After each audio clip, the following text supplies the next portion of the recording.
Hello, everybody, and welcome to the Tardis Zone live on this Wednesday evening. Unfortunately, Ted has decided to go on a big bargain spree, which I knew he would actually do before the live stream. We will have our guests on presently. If you haven't watched my video from earlier today, please do. But what I forgot to add actually to that video was to actually say that Peter Capaldi had also done a video for a children's hospice.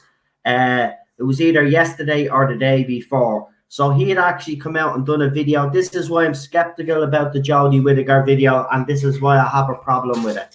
So anybody there thinks that I'm just being an archaeal hole because, you know, I just want something to complain about. I'm skeptic about the timing of this video, to be quite honest with you, and that's why I actually have a main problem with it. Now, I'll give a few shout-outs now in a second. I'm just going to get my guests on because we do have a couple of panelists joining us. It's a couple of guys that haven't joined us in a while, to be honest. So it'd be nice to get them on and see how they are and see how things are. Oh, I've also to read you out a little something that Cheryl actually sent me before we started. I don't know if it'll be because of the copyright thing. You might paraphrase it. What? I might have to paraphrase it. Yeah, because it's Chris Chibnall wrote it. All right, okay. Who am I looking for? Oh, yeah, I'm looking for this guy, so we get him on, and I just have to remember the other email. What was it? It's the only reason why I don't get the guests on straight away is because the computer is a bit on the slow side.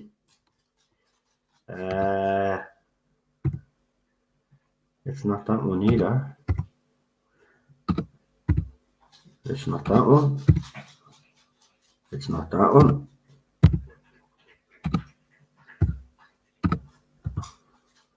Do you know what? It'd be probably easier if I just ask, wouldn't it? Maybe I should just ask.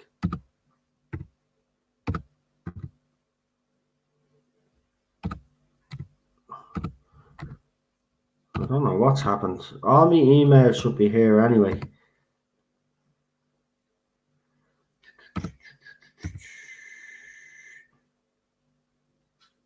Nope. This is not good. This is not good at all. Right, hold on. I have to ask.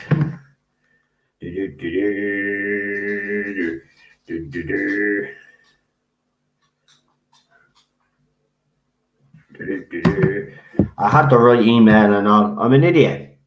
I'm an idiot. Right, there we go. Emails are sent. Sorry about that. I knew I had them there. It's just the old head is going to be crazy there now lately. Right. Let's have a look, see who's in the chat. So we got Mr. Hyde's podcasts. Welcome. And if you haven't joined Mr. Hyde's channel, please do so. We've got Ted here as well. Nice to see you. Daniel is also here. We got Charlotte here as well. We've got myself. We got Dave also. Chuckzilla is here as well. Welcome, Chuckzilla. John is here. And we've got our first guest. Actually, hold on. Just want to make sure that the other guy has got the bleed. This always happens. Sent email. You have to remind people. So, right. First guest hasn't been on in a while. Actually, I don't think he's been on since we were doing the Series 12 review. Obviously, been very busy since then, especially with what's going on in the world. Let's check in with the Gorminator. All right, no, Hey, mate. mate. How are you? Oh God, I'm as well as can be given the circumstances. But listen, I'm fine. Everything's fine here. How's yourself and everyone at home? Yeah, myself and Cheryl are fine. We're actually now, I think, on the verge of a lockdown because I received 2 weeks wages today. So basically, it means we're on the verge. The government's going to announce something. They're trying to keep us in anyway. So yeah, we're all always locked down here anyway, just because of what's happening. But listen, it's not just about me. It's not just about yourself. It's a worldwide situation. No one knows what's going to happen. So all you can do is get your head down, get on with it. Really. That's it. Cheryl said she got what? You got an email from where? An email from the embassy in Dublin today, reminding me that they had pretty much sent everyone home because of the COVID-19, but that if you're an American over here, that if you have any plans on returning to the States in the next couple of months, suggest that you make your travel immediately, and that there's a good chance we wouldn't be able to leave after next week. Right, and then you won't get back into the country. We wouldn't be allowed back in, and when we do come back in, we have to self-quarantine for 14 days. Oh, to take off 14 days with you. Get away. Right, let's bring on our next guest. How are you, Ted? Sit down there, buddy. I'll bring you on the camera now in a minute, buddy. I will, right? Ted's looking for attention now. Here, come here. Come here. Jesus, come here, buddy. Because I have to bring on the next guest now. Come on. Calm down. Come here. Do you want to say hello to everybody? Okay. Hold on. Say hello to everybody. Oh. There he is. Look around. Say hello to everybody. Stop. Calm down. Look. Say hello to everybody. Okay. Right. Here. I don't know what's going on. Right, let's go. Right, we can't. Come on. Let's bring on our next guest anyway. This is madness, this is. Obviously, you all know him. He hasn't been on in a while either. I'd like to say hello to Ian. Hello, Ian. Hello. Hello, Ian. How's it going? Hello, Gorminator. How are you? Not bad, mate. Not bad. Same boat as everyone else, mate. Still alive? Well, aye, for now.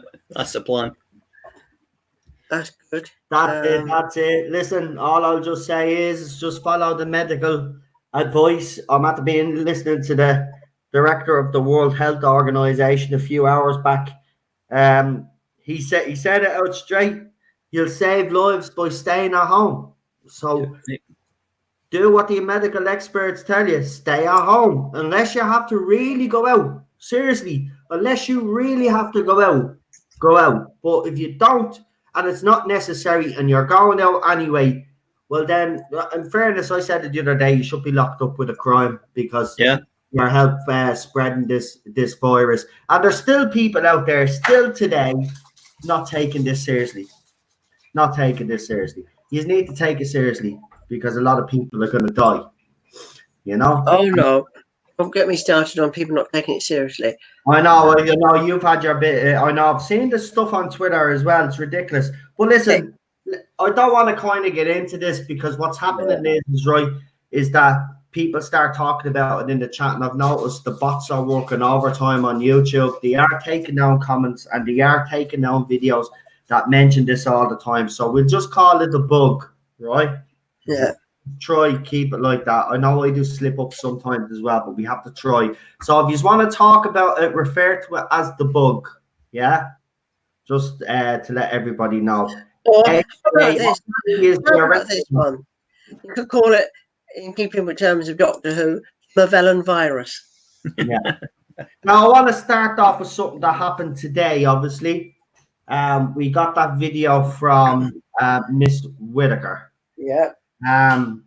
Well, firstly, I don't know if you have seen my video, but if you haven't, I'll just ask is what you thought about that video. Firstly, Well, I watched it on Twitter. How to put it? I think I thought about it after I watched it. Thought well, somebody said I thought it was good she's done that, but it seemed to be aimed at children. I mean, quite young children. Not just everybody. It was more like I suppose 7 and 8 year olds, things like that. I thought it was aimed at. Yeah. And somebody else I know has said to me, her accent irritated me. I don't feel like she's the doctor. She doesn't convince me. Now, I've just been watching on the Blu-ray box set Planet of the Daleks, and I'm supposed to tweet that. They're both the third Doctor and Athal are prisoner of the Daleks, and the third Doctor chatting to the Thal, and he said, "You were very brave." The Thal says, "No, I wasn't. I'm a coward." He says, "No, you're not." It was the way that he was talking to him, calm and reassuring, very warm and reassuring. Whereas she can't do that. I don't know why, but she just comes over as I can't describe it. It makes me skin crawl sort of thing. She can't. She's not real. She's not genuine. I think she doesn't come over as empathetic. I can't say the word. You know the one I mean, Noel. Empathy. Yeah, she doesn't come over that like that. I don't know what everyone else thinks, but that's what I find. It's good she done it. I'm glad she's done something. Someone said she kept her costume at home. I think probably the BBC giving it to her. But that's as much as I can say about it. And the bit where I'll see you all soon, is that hinting that they'll show? Oh no, she's not going anywhere. I don't think she is going to go. No, but no, she says I'll see you all soon. Does that mean they're going to show specials sooner? Well, I've got something to tell you now in a few seconds that Cheryl actually sent me, and it's quite interesting. But I'll just get Gorminator's thoughts on the video. Oh, yes. Because if you haven't seen my video, I'm basically criticizing it for this simple fact. Peter Capaldi did one a couple of days ago, maybe last night, for a children's hospice, and then all of a sudden she comes out and does one out of the blue, right? I mean, how long have this pandemic been going on? Like, how long is Series 12 over? She's only decided to come out now. So I'm a bit skeptical myself, right? But I don't want to convince anybody on the panel here. But Gorminator, what did you think of the video? I'll be honest, I had no problem with her doing it. I just think it's what anyone who plays the Doctor should be doing. Yeah. I think as well a reassuring video aimed at the kids. Again, that's what the Doctor should do. Tennant's done them, Capaldi's done them, Tom Baker did his equivalent of them. Zero issue. I'm not going to criticise her for that. Do I find her a bit false and disingenuous? 100%. I'm not a fan of her as an actress, and I don't think she comes across well. But again, I think to criticise her for this video, I don't think she's as calculating as to put out a video like that. I don't think, with all due respect, I don't think she's that devious. Because I don't think she cares that much, really, about what other doctors do. I think the timing wasn't great for her, but at the end of the day, she's put out a video to reassure some kids in a very scary time. I'm really not going to dig her up about that. I'm much more pissed off at her for her attitude towards the fans, for that horrendous episode that we won't mention, a few weeks before the finale. And I'm much more annoyed at her for her piss poor performance, and I'm for a video that was there to cheer up kids. So no, I'll criticise her for a million and one things, but not for this. Fair play to her for doing it. Was Capaldi's a lot more classy? Yeah, of course it was, but he's just more classy, full stop. He was doing it for a very, very different reason, and I don't really want to get into a kind of point scoring thing over that, because what he was raising money for was as serious as it gets. Yeah, that's fair enough. I suppose maybe I did react a bit, but I'm going to stand by my video anyway. I don't have a problem with your video either. I know. We can have different opinions. I get where you're coming from, and I really do. It's just like to find everything false about it. But on the same day, and maybe it was overlooked because everybody was concentrating on Jodie Whittaker's video today. But on the same day at 3:00, there was a very short story by Chris Chibnall dropped. I've not seen that. No. This is a message from Chris Chibnall, right? Now, what I'll do is actually, I'll get it up on the screen there. So I'm going to share it to me Messenger because I'll have to share it to me Messenger or something. I'll share it to, yeah, so I can get it up on the screen for you. And I'll show you this. This is interesting, actually. Now, it's a big, long article thing. It's a big, long thing. I think it is actually a story that he's trying to tell us. With all this, actually, I wanted to ask you guys, actually, because I haven't had you on in a while. What did you think of the whole, this whole save the day hashtag, the whole day after watching? It's. I have to admit myself, right? I didn't watch it because I'm not a fan of the Day of the Doctor anyway. To be quite honest with you, I will watch tomorrow. Rolls, Russell T.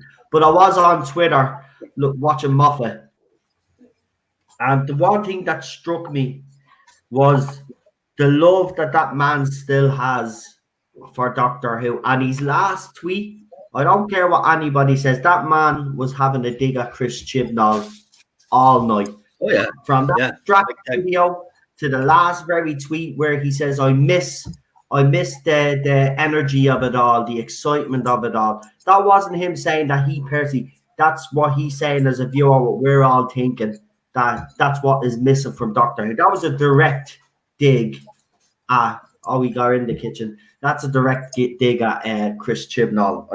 I'm telling you, that man, and by the way, he took down the accounts. So the account that he that's a shame. Yeah, he took it down, but it's grand. I took screen grabs of them all and they're up on videos. So I have about 4 videos of all these tweets. So if you haven't seen them, they're all up on the channel anyway. But wasn't there? There's 2 Moffat accounts. One him and one which was deliberately spelt wrong, which was a fake account, but whether he'd done that one himself, we don't know. Yeah, see, here's the thing. Big Finish shared that account. The one that he actually announced that he was back is the one where he's sitting at the desk. But here's the interesting thing. He followed that actual account. So everybody is speculating that he used the 2 accounts because on the other account, he only put up 14 tweets or 17 altogether. And one or two of them is actually basically taking the piss out of the whole timeless child thing. Oh, well, Tom Baker's nose is canon now, and this is canon. Like, there's funny little things in it. So I think that was set up there. Seriously, these lads are having a go.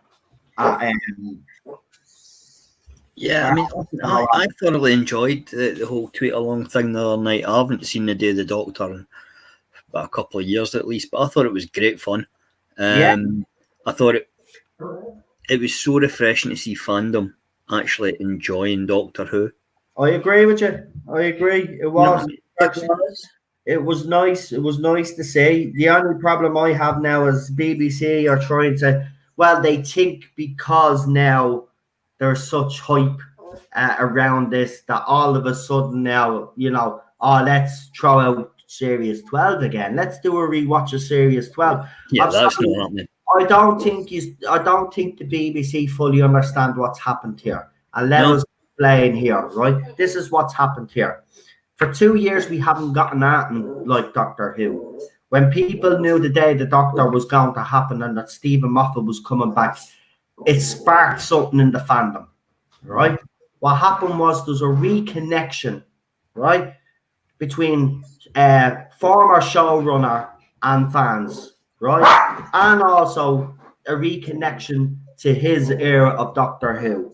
Now, to see that man, the way he was tweeting, to see how fans responded to him, I'm being honest with you. I called after that night, I said, let's start a campaign to get Stephen Moffat back. He clearly still loves the show. He clearly can fix this mess that Chris Chibnall has created. I know, Ian, you said let's get someone else, right? But right now, I think Doctor Who fans need someone familiar. I think they need someone that's a safe pair of hands. I know, but I just don't see. You see, I don't see him coming back would solve it because he decided to pack it in when it was 20. Well, if I was to tell you hypothetically that all of this has happened for a reason, and hypothetically, let's just say that RTD and Stephen Moffat would be interested in taking over this show. Hey, imagine that. The two of them doing it, splitting the work. So here's the real question. RTD is showrunner, Moffat is script editor. Who's the Doctor? Oh, Not her, anyone but her. That's There's the one point. man. Who would you pick? You know who I'm going to pick. Capaldi. Would they bring him back though? Would they bring him back? That's the thing. If they were those two, and I'm just saying hypothetically, if those two were to come back, right? It doesn't matter under the joint showrun or whatever it is, right? And they were to come back, would fans, number one, would just be happy with that? And number two, do you think they would actually totally diss Chibnall and actually bring back Peter Capaldi, therefore retconning this whole ridiculous? That's the way to do it, really, isn't it? Yeah. Just on the whole lot. Yeah, or what you could do is you could turn it into, if they want a fresh approach, an anthology type show. So you get a couple of episodes with the 12th Doctor, you get a couple with the 10th, you get some with the 11th, and do it that way. Then at the end of it, you introduce your new ongoing Doctor.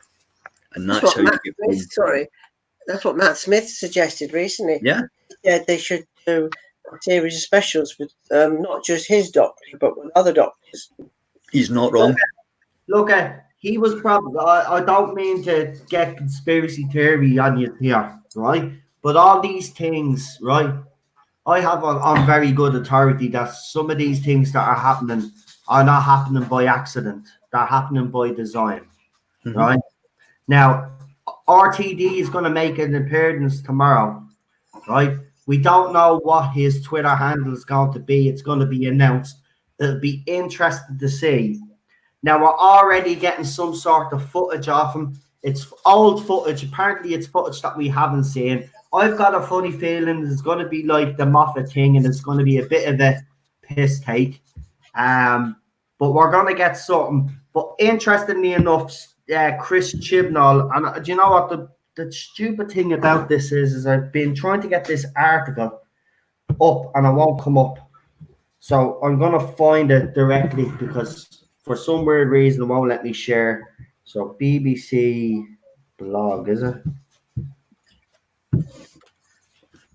What was the name of that article? Do you know? Hold on, Cheryl's going to find that article for me. Because she's the one that got it. But she sent it to me on... bbc.co.uk blog. It's the long thing, though. Right, I'll just have to read it out to you. And I'll try share it on Twitter. It's the only thing I could do. For some weird reason... I can copy the link and put it in the stream. Yeah, you could do that then. But I want to read it out anyway so everybody can... I'll try it again. Hold on. I'll see if I can share it on Twitter. There, I can share it on Twitter. So I'll go into Twitter now. Brilliant. Why didn't I just do that in the first place? Because I'm an idiot. That's why. Yeah. Right, let's see where we are with this stupid article. Where is it? Right, so Chris Chibnall under the radar. You'd think he'd be coming out singing and screaming, wouldn't you? But this comes out under the radar, which makes me think, what are they up to? They're up to something. Right, so here it is here. Let's share this piece of crap. Oh, I hate art by Chris Chibnall. It makes me stomach turn. He hasn't got the brains to be up to something. I'm not allowed to put... You know what? I don't even think the guy's stupid. I just don't think he's very good. And and he's that arrogant. He confuses dismissing something with actually acceptance he's writing. And it's crap. Right, can you actually see that on the screen now, yeah? Yeah. A new very short story by Chris Chibnall. Yeah, right. So I'm here, leaving. I've had enough. Is that what he tells us? right. I'll read it for you now. Interestingly enough, I think that's the best costume she was ever in. Yep. There you go. And that was Peter's old costume. I think she looked well in that costume, to be honest with you. She looks like a circus clown now, but let's right, a message from Chris Chibnall, and he goes, "Hello, we're living through some strange times right now, with people staying home and families stuck together. I thought maybe a few little presents from Doctor Who might help. Something to read together or alone, new treats from the people who make Doctor Who. We'll try and post things here once or twice a week. Later this week, we'll have never before published treat written by Russell T. Davies. To start us off, I've written a few words about what went through the 13th Doctor's head immediately after she regenerated and was thrown out of her TARDIS. Stay safe, Chris. Yeah, this is what she was thinking. Oh, fuck, I'm a woman now. What the fuck is going on here? Right, so this is the story. Things she thought while she was falling. She was cold. The Doctor was cold. The ragged clothes weren't helping.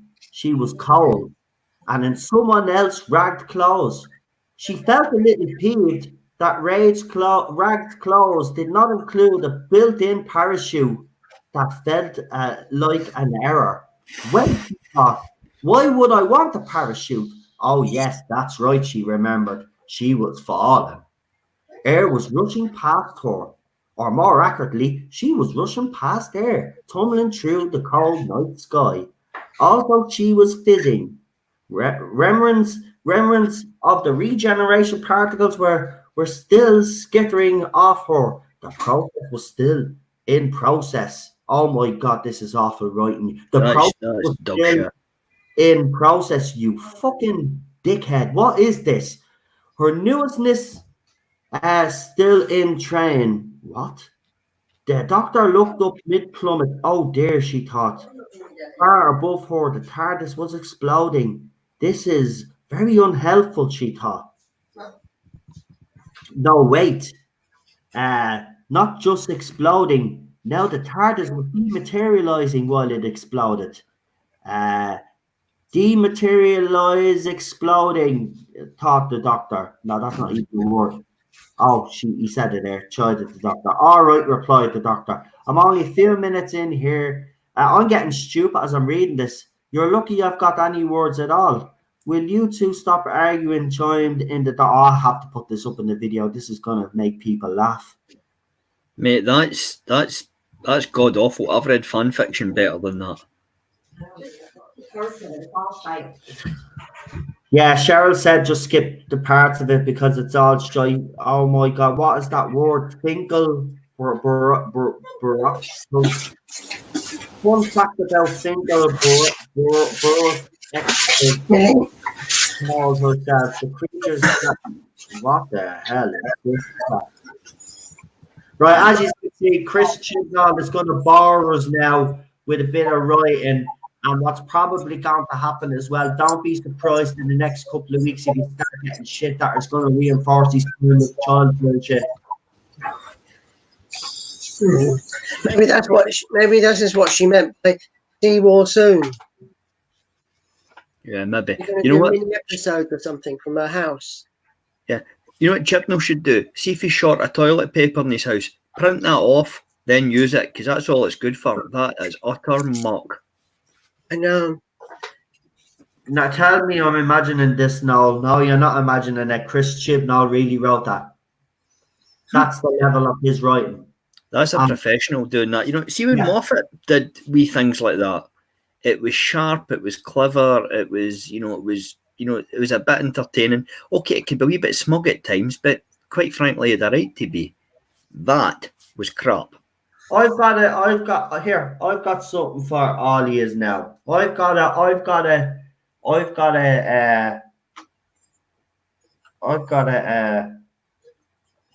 what's the word I'm trying to say? I got stupid reading that. Right, here's the thing. Right, any of you think that you can do better than what Chris Chibnall wrote? Right, look at what he wrote. Right, it's up on Twitter. right? And then what I want you to do is I want you to write your very own short story like Chris Chibnall did about what the Doctor was thinking when she fell out of the TARDIS, right? And we'll compare it, yeah. And you know what? We won't even say that to anybody. We'll actually ask the internet. I'll put the 2 stories then up on the internet, right? I'll say story A, story B. Which one was written by the showrunner, right? And then let people comment and see which one. Anybody out there smart enough think that they could take that challenge? That was the word. There's one man that's already done it, mate. Idiot Scarrow last year did some short stories in alternate season. And they were great. Yeah, they were brilliant, yeah. But it's Eddie, you know, any touches is pretty entertaining, at least. Unlike that stuff there, I mean, I can't believe a professional writer actually released that. I know it's a bit of fun and it's free and all the rest of it. That was muck. That was what was it? Great Detective. That was what, 5-10 minutes long. And I love that little story. Oh, what's the one when Peter Davison turns up with 10? Is it Time Crash? Yes. Yeah. Now that is the television equivalent of a short story, and that was superb. In fact, that's one of the best things Moffat's done. It is actually, and the one that he did with Matt Smith as well, where he keeps coming out of the TARDIS, different versions of him. Yeah, that was one of his best ones as well, and obviously the Paul McGann one. So that's genius. Moffat can just. That was written, by the way. That was written by Chris Chibnall. I want you to realise that was dropped today, 3:00 by Chris Chibnall. And this is supposed to keep us entertained while we're actually in isolation. Seriously, a kid, I'm not messing. That actually looks like a kid wrote. That's like something I'd write, because to be honest with you, you know, when it comes to writing, I used to write when I was younger. But if I tried to write something now, that would probably be something I'd write now, because I haven't written in ages, you know, until I get. But you're not a professional writer. Because I'm not a professional writer. That's it. That is just ridiculous. I got to get her up later on. That's just funny. You know what gets me about this whole thing, and you know, Moffat and RTD have kind of shown this into context the past few weeks, just how badly at public relations and how badly this current creative team come across. Exactly, you're right. Moffat sitting in his arse in his front room on Saturday night did more to engage, enthuse and entertain the Who fans than this current team has done in the past 3 years. Everything that's come out of Tardis since Moffat left has been at best cringeworthy and at worst damn insulting. Yeah, and actually offensive. Moffat is very intelligent. I mean, do you buy a Gorbinator? Have you bought the Blu-ray box set? I have got the Blu-ray box sets. I've got the re-release of Baker's first 2 box sets coming because I missed them out first time. So obviously, you know, when this whole bug has passed, Amazon will get to deliver them. And I've got the Peter Davison first one. I've got those box sets, and I've saw the extras in those. On the sorry, on you go, mate. Season 10 one, Pertwee. There's another extra where they sit in the house that actually was Unit HQ. And there's an interview, there's a chat between Moffat and Gatiss about the whole. I've seen it online, mate. Yeah, it's great. Really fascinating listening to the two of them talking about the whole era and about what the Doctor should be. Yeah, not this cowboy woman. But it's very interesting the responses, because if you didn't know any better, you would almost say it was a direct comment in the current season. Not that it was a bit Pertwee's era, but everything they said was in sharp contrast to what's going on just now. I just think, yeah, exactly. Yep. And did you see let's not forget. I mean, it was just I mean, did you see the Strax intro, by the way? Yes, took and play at that game though. Hang on. You got the metal eagle moss figures. That's nice. Nah, they're not very good. In my opinion, anyway. Very much in, like I, you know what I mean. Like they're not very good. Like you got them, but they're not very good. Yeah, likenesses are not that great when you compare. Like, the worst one ever. Here's my Peter Capaldi. Yeah, I know. I've got Davison. And I only got Davison in the Doctors. Yeah, I've got Davros and others somewhere. Did you see that Strax intro? Yes. That was having a dig, if you ask me, the last episode. Like about the master, well, it's a woman, that was what Strax would say anyway. Mhm. The Doctor now in all his forms, and the way they made a reference to about here's Billy Piper in another role. Mhm. That was, like saying the Doctor is all these other incarnations. To me, that was a dig. And here's John Hurt in his best performance ever. Yeah. That was the dig. Because all this timeless child thing, all the incarnations of the Doctor, that was basically saying, look, here's Rose in another story. When you look, it had nothing to do with Doctor Who. Here's Piper. I think you're 100% spot on, Ian, but here's the thing, and I think this is the thing that the people that make the show don't realise. If the fans outright reject it, and I don't talk about, the Johnny Come Latelys that only watch with Jodie, I'm talking about the actual fans. If they dismiss it, there's nothing they can do. No amount of trying to harass people or embarrass them or shame them into liking this crap will work. If the fans say, no, we're not having that, that's it. Game over. There was a poll I only found out yesterday, chance because I was including some tweets, and I said to somebody, what poll? The reason what they're on about. On Doctor Who TV, has Canon been destroyed by the Timeless Child? And it was close to the result, still a majority spoken. Canon has been ruined. Yeah, the show's been ruined. It has destroyed. I mean, the show I have loved since I'm watching that Planet of the Dalek story. That was my very first my earliest memory of Doctor Who. Mm-hmm. And it's got so many things in it. This thing that they served up on a plate for us a few weeks back, now I can't even remember how long ago. That's how bad it was. I have to say the word an abomination, because just bad. I agree. I agree. Bad writing. How can you say, oh, the Doctor was a man, a woman, a thing, and it what? Who's the first Doctor now? Black boy, white girl, the Chinese one, the Asian one, Pakistani, haven't got a clue. No.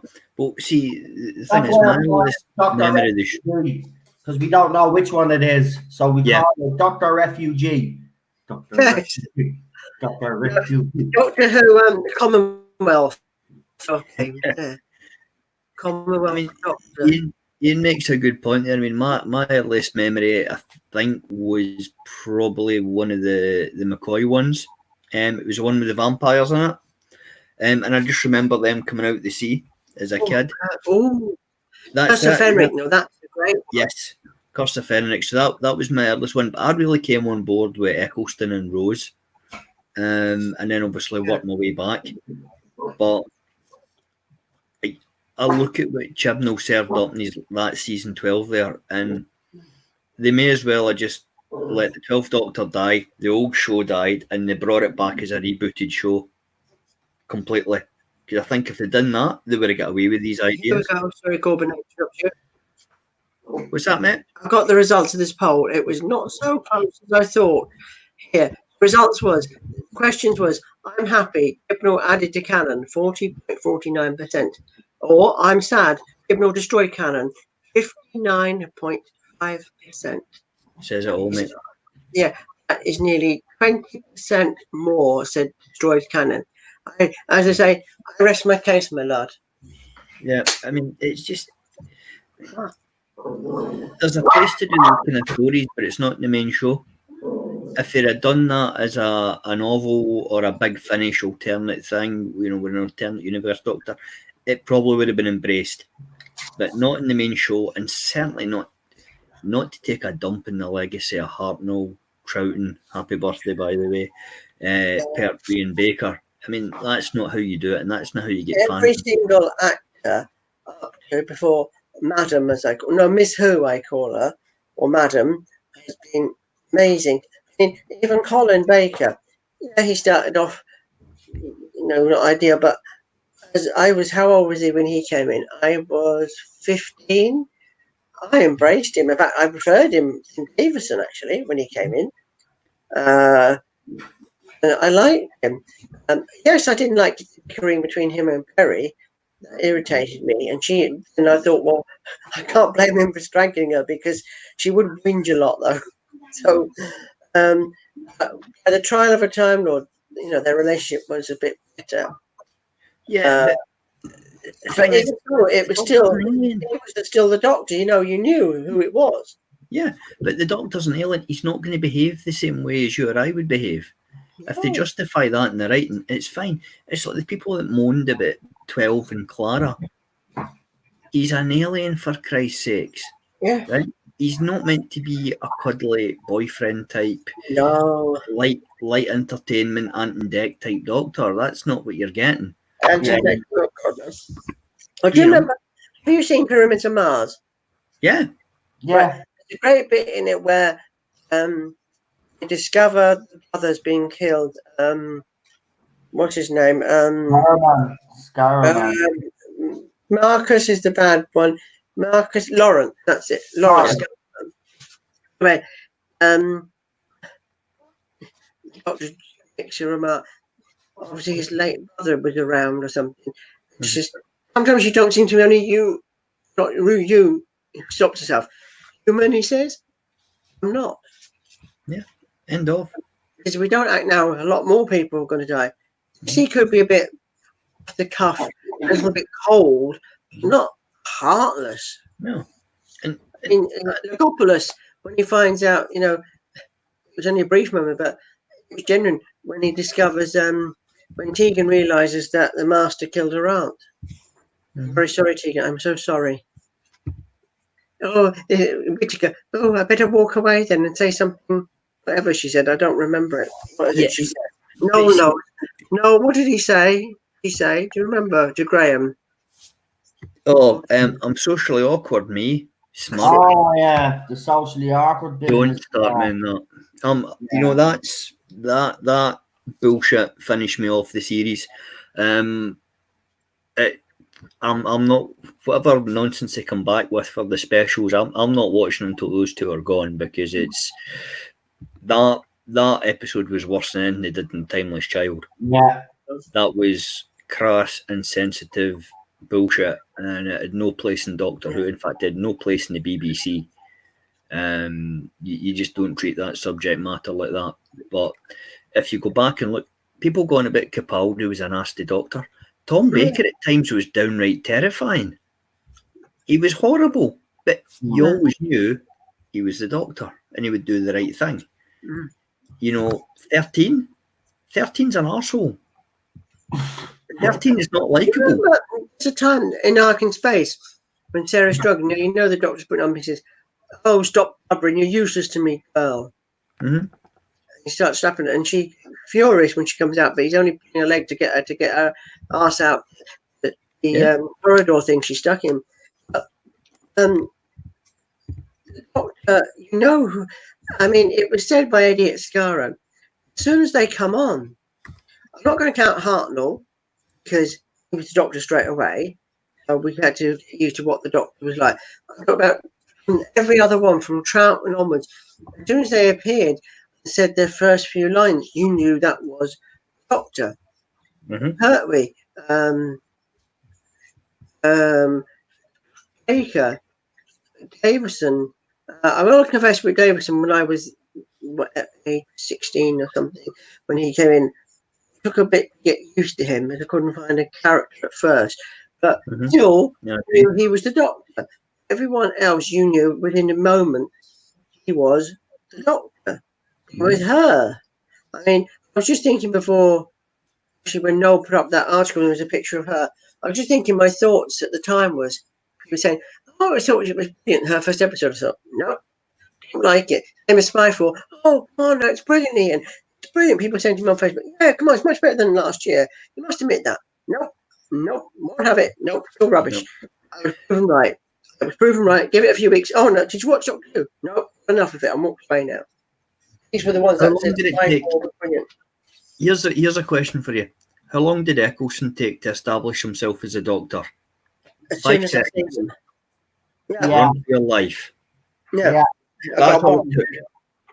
Yeah. He waved the thing, he had a smirk, and in fact, in these trailers, you know that it's not going to be safe, it's not going to be boring, it's going to be a trip of a lifetime. Yeah. He did more than that to establish himself as a doctor I know. than Miss Switch has done in 2 seasons. Yeah. Fair play for what she did today.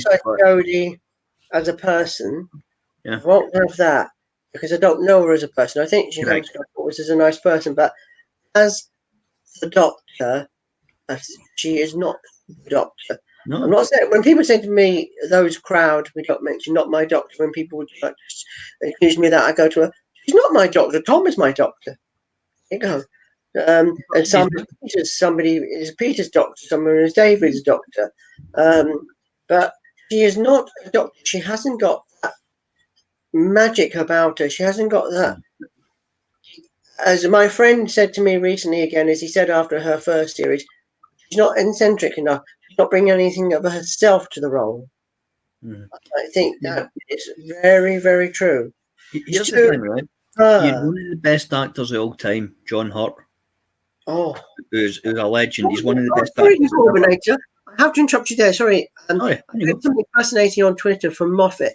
You know, towards the end when the 3 doctors are together, that's the War Doctor, Tennant, and Smith. Yep. And as they're saying their goodbyes, Hurt says, "Oh, which one is mine? The Tardis." Yeah. I didn't know this. Hurt put that line in. Yeah. Brilliant.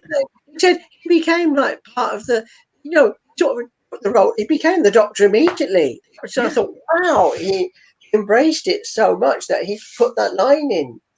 Yeah, but that's the thing. It's like he's one of the best that ever lived, right? He's one of the best actors of all time.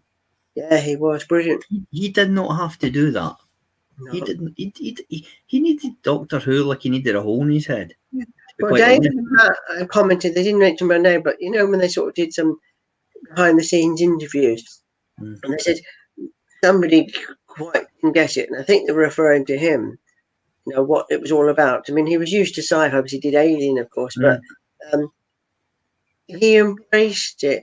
It's a shame he never got to have another. I know he did it for Big Finish, but he never got another throw of the dice with it. I agree. He was brilliant. Hey, change the subject. I'm going to ask Noel this as well, and you Gorban. I said, anybody on the team, there's something about Doctor Who I can never work out is why Doctor's younger self. I'm talking about proper Doctor, not this timeless shite. Hartnell the first, right? Mm-hmm. And he's the youngest, correct? Yeah. But why is it like the 3 Doctors out and says, I've always had respect for him, and then in the 5 Doctors, 5th is like in awe of his earlier self, and again Capaldi as well, a bit with the first Doctor. Why is it always that they always seem to think that the first Doctor is like the eldest Doctor? I know he's old in persona, but because he's the original, you might say. Yeah, the definitive article, and he's the first one that had to regenerate. He had it the hardest. Yeah, why they respect him because he was the one that would have started it all off, Yeah. Because remember, obviously, we got to see it twice upon a time. He was like Peter's Doctor. He didn't really want to regenerate. No. And I'm kind of glad they put that in because that's the way I envisioned seeing William Hartnell when he was actually told that he was no longer going to be the Doctor, refusing to let the job go. So kind of mirroring that with his Doctor, like saying that he refused to regenerate. I liked that part. I do like that part, I have to say. So yeah, he did. He went through, as Gorminator said, he would have been the first one. So I think that's why there is respect for him, because he was remember the would be no show. Yeah, exactly. They're going into the unknown as well. This is the first time the Doctor is regenerating. Like the way we look at it's the first time. If we believe Chris Chibnall, it's probably the 5,000 or the 5 million time the Doctor has regenerated. And this is why, by the way, I have a Screen Rant article to put up later on for you as well. So Screen Rant, some fella called, I don't know, I think it's Tom Bacon or something. His name just sounds so false anyway. This article is basically, do you know the way I've come out and I said, you haven't seen one article that backs up their claims that this fits perfectly into canon. Well, this article tries to explain it in a very pathetic way and gives little few examples. And the examples that they do give, they never actually go into great detail with them. So, again, I will challenge anybody out there. Show us how this fits perfectly into canon. Show us fans, show me, Gorminator, Ian, and everybody that's in this live chat where this fits in perfectly into canon, and then we'll shut up, right? Because we're not going to shut up, because it doesn't. It doesn't. Even the brain of Morbius, right? You take that whole thing with all those faces, right? We all know who those faces were. We all know why it was done.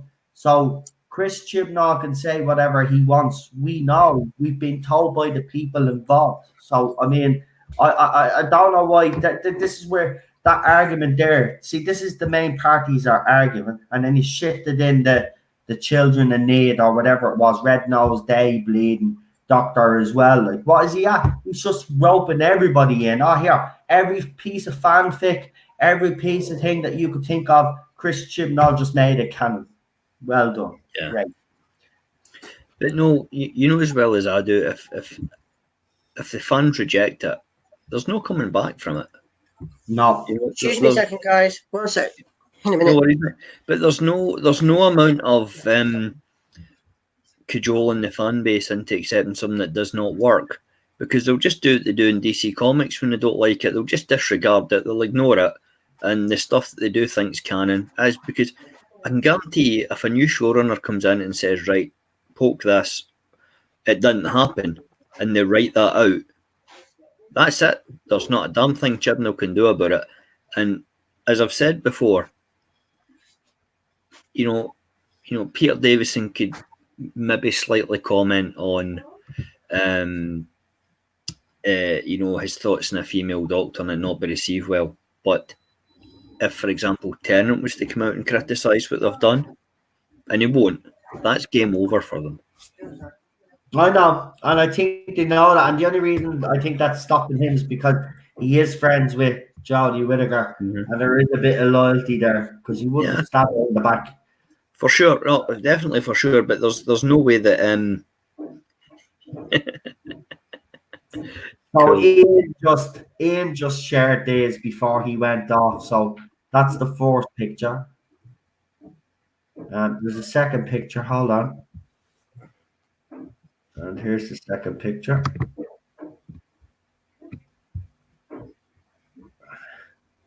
There you go. And that's the second picture. Fun. Yeah. We hear someone's dog barking.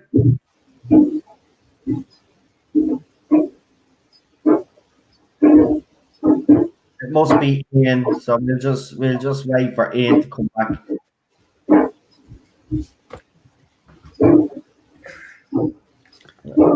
Right, let's see. There's a few new people in the chat there, so we'll give you a shout out there.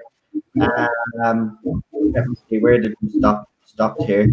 Chuck Zilla, Chris is here. Welcome. We've got Leland. We've got John as well. Jesus, the dogs are going crazy there. Problem being, Super John, welcome. Internet gas leak is here as well. Fucking brilliant name. The Arabic critic is here. Welcome.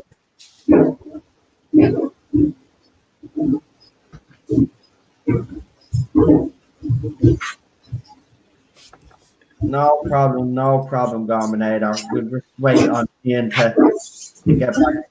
Ian, if you can hear me, mate, will you do us a favour, man, and kill the sound on your computer?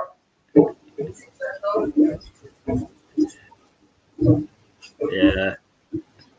And yeah, no swearing in the chat, please. And I'm just, I can't believe it.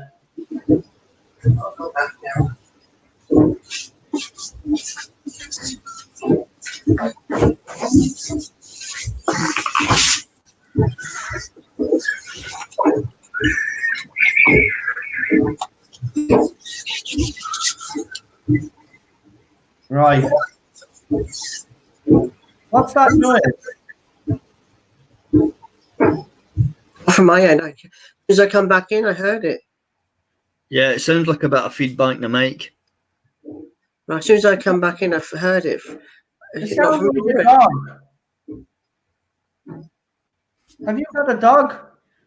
I've got a dog. I've got 2 cats with no dog. You got the dog? Yeah, okay. My dog is quiet. Yeah, I've just muted my microphone, guys. It's not coming from my end. I'm just muting mine. Tell me if you still hear it.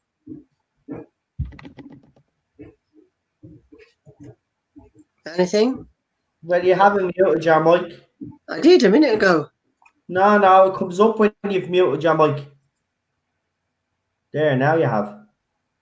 No noise. It's yours. It's your end again. See? Let me see. I've got. Do me a favor. Refresh it. Sometimes you need to refresh it. Yeah. I have earphones, but I don't know where they are. Right, well, we're waiting on him, Garminator. Is there anything you'd like to add before you head off for the night? Yeah, you know, it just kind of, it's been so good and so refreshing over the past week to 10 days to see the proper Who fandom actually come out in force on Twitter and Instagram, and certainly here on YouTube. If you look at Big Eddie's, if you look at his thread for the tweet along the other night, there was nothing but enjoyment on there. Yeah. There was nothing but love and respect for this show, and that's been so sadly missing over the past 3 years. I hope that these kind of isolation tweets start to bring that element of fandom back, and that the BBC maybe realise, you know, it's not a good idea to dismiss the older fans, because you know what, we'll be there. We were there before it, we're there during, and we'll certainly be there after this shit show. Exactly.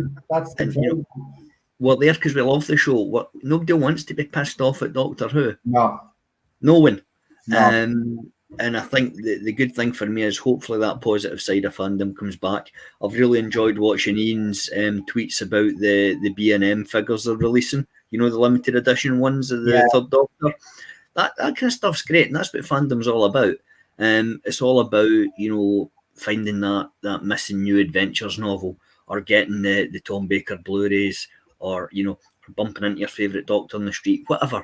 You know, that's what it's about. It's not about taking pot shots at men, or hating women, or racism, or cancer, any of that bullshit. That's not what the show's about. And if we can get back to that, I think we're all going to be in a much better place going into the new year. I agree with you. I know. I'm hoping. So after Rose, I'm hoping the next story, as I said, it's great about all this stuff, but you know, don't forget the classic stuff. And you know, the guy that does all the artwork nowadays on the Blu-rays. Oh, he's brilliant. Lee Binding. He suggested the 5 Doctors. Yeah, or Genesis. Yeah. 5, both of them would be good. Yeah. They won't do Genesis, because Genesis is too clever for the newer fans. They won't know what's going on in that. Well, that time they had a lesson. That's a history lesson. We'll get you. It takes you away, because that's their level. Or we'll probably get Rosa or something. In fact, tell you what, no. Why don't we try and sort something out? We'll stick on, I don't know, Listen or Heaven Sent, and we'll do a thing on YouTube doing a kind of commentary on that, because they're two modern classics, and quite frankly, they're two Moffat classics as well. I don't like that one. I actually think that's a great idea. Me and Cheryl were actually looking into a way how we could do watch-alongs and actually have people in the chat talking, because we'd like to do that, because I even have the macro tower, the animation there, that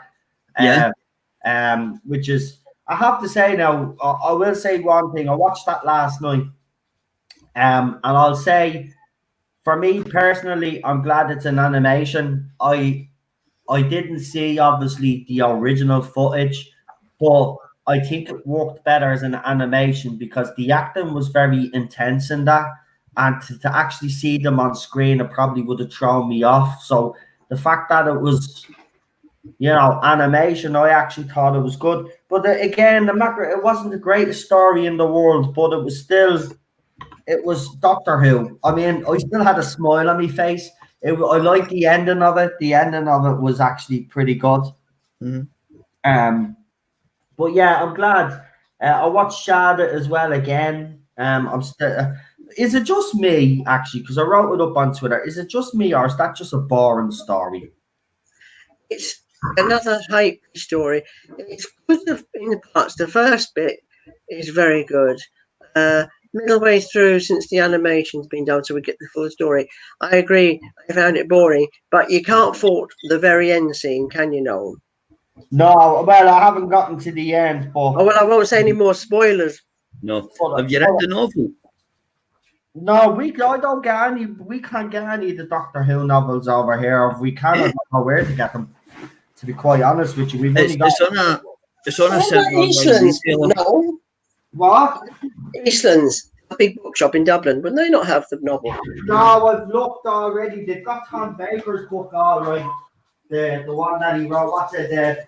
Scratchman.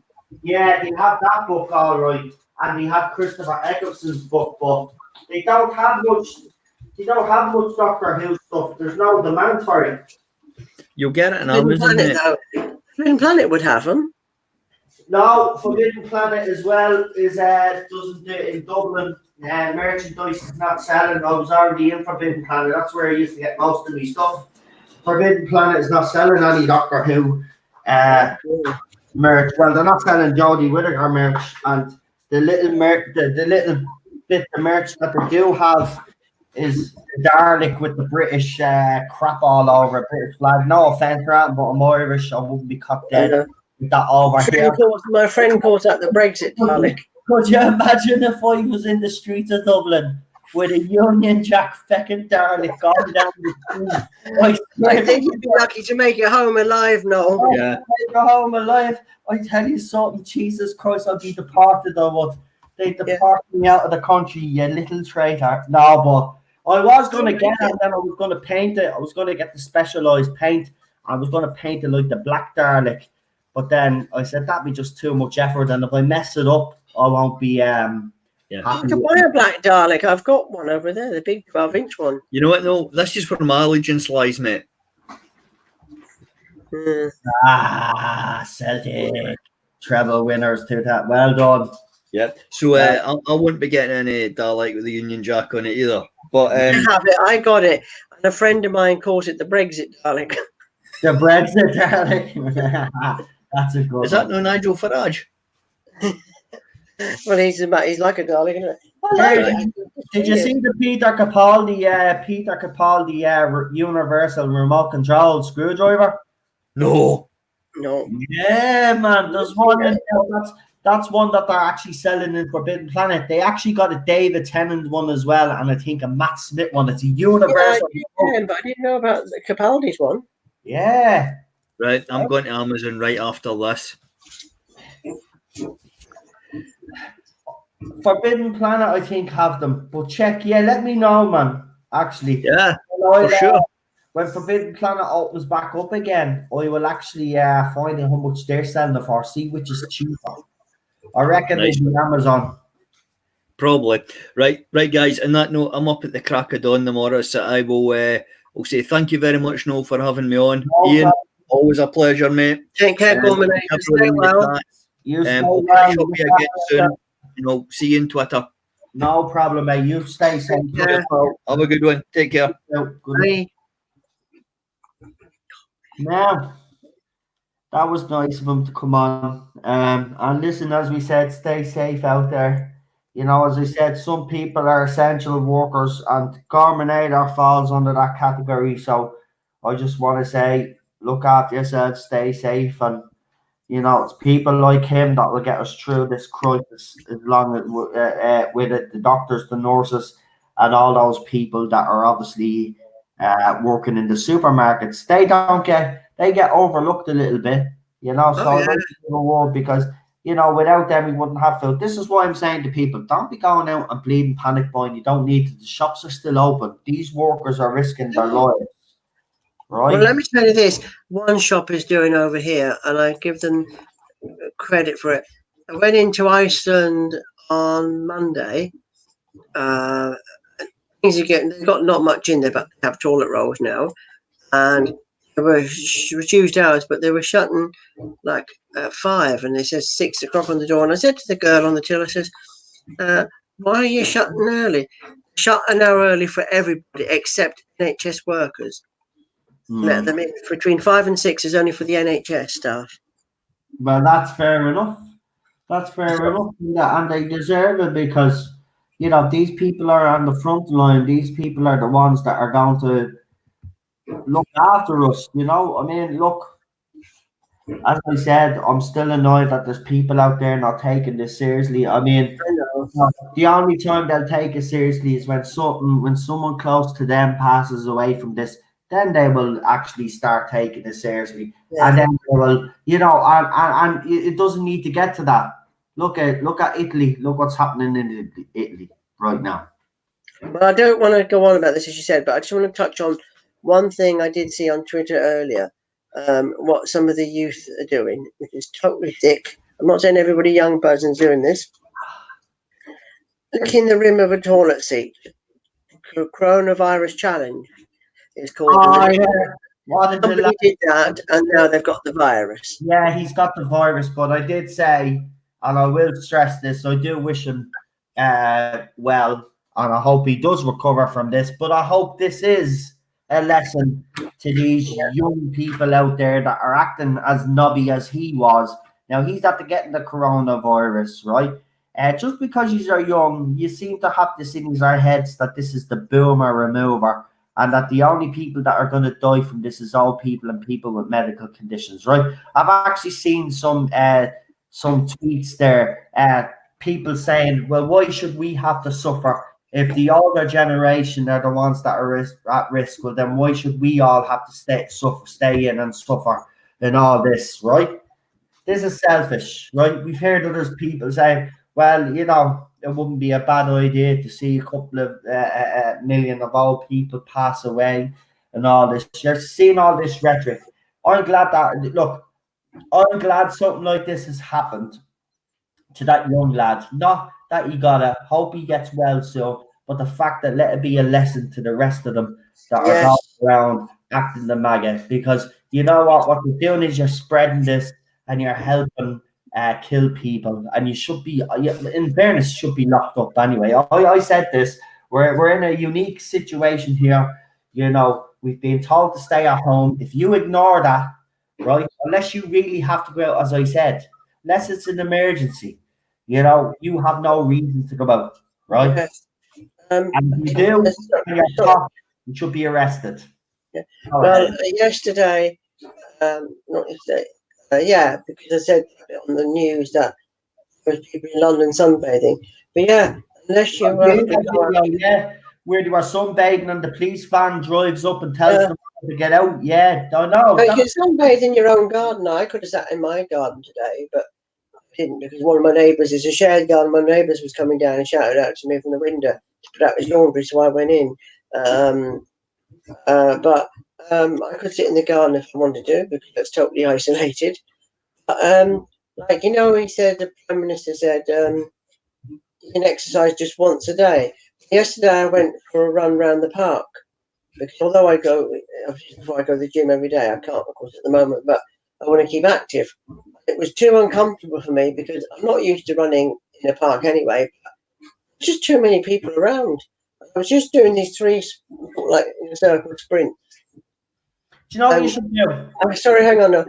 I did 2.5 and I stopped because there was just too many people walking away. I thought, let them walk ahead and then when they go away, I'll finish off the last half. I think what I'll do is get up early in the morning and go before everybody gets out. You know, before everyone's had their breakfast, go early morning or late in the evening before it's dark. Yeah. That's all. Anyway, that's all I'm going to say on the virus. But when you're ready, Noel, I have a treat for you all. Go ahead. We've talked about before. This is the stuff before character options, Daypol, who used to make the sets. Now, this is the actual set you could buy. This was the 25th anniversary, so this came out in 1988. And as you can see, it's still in its box. Look. Brilliant, that is, isn't it? Now, wow. The box is not the plastic, unfortunately, over the years has rotted, but I will. Can you see that all? Yeah, hold on. I'll go out. I'll leave it so everybody can see it. Hold on. I'll remove myself. Now, can you all see that? There.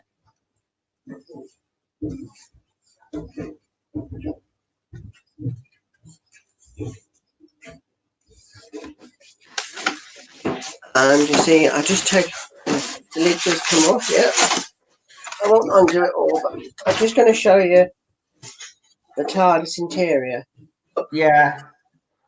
Oh, that's brilliant, Darius. We've got a $2 super chat while you're showing us that TARDIS interior by Internet Gas Leak, and he says, join us on the Classic 2 community on Discord. I'm thinking of actually setting up an old TARDIS Zone Discord community if people would be interested, actually. But yeah, again, go over to Internet Gas Leaks, join the Classic Q community on Discord. If you want, do us a favor, put the link in the chat there. No problem at all. And also, if you have a podcast or videos that you'd like to throw up, you can also do that as well. I don't mind people throwing up stuff once. It's not like, every 5, 10, you know what I mean? There you go. That's deadly, there is in. God, my leg. And then now look. Oh, that's brilliant. That console. That is very impressive. Now there's a history of this. If you look at this, it's a fairly good model of the 5th, 6th, 7th TARDIS. However, it has, instead of 6 sides, it has only 5. And people have often criticised, the fans have often said, oh, it's rubbish because it's only got that on it. Well, here's the fact. The company Daypol, who made these, were making this. Now, unlike today where you've got magazines, you've got DVDs, you've got Blu-rays, you've got photos galore, everything. They rang up the BBC and the producer at the time, John Nathan Turner, and said, look, we're doing this TARDIS, so I'm just trying to put this back, there we go. And we're not sure, does it have 5 or 6 sides? And he wasn't in a good mood apparently that day, so he said to them, what does it look like in the photo? And they said, well, I think it's got 5 sides. Well, then it must have. And that was it. So they went and produced it as 5 sides, which it has actually 6. So they came under a lot of criticism, but really it wasn't all their fault.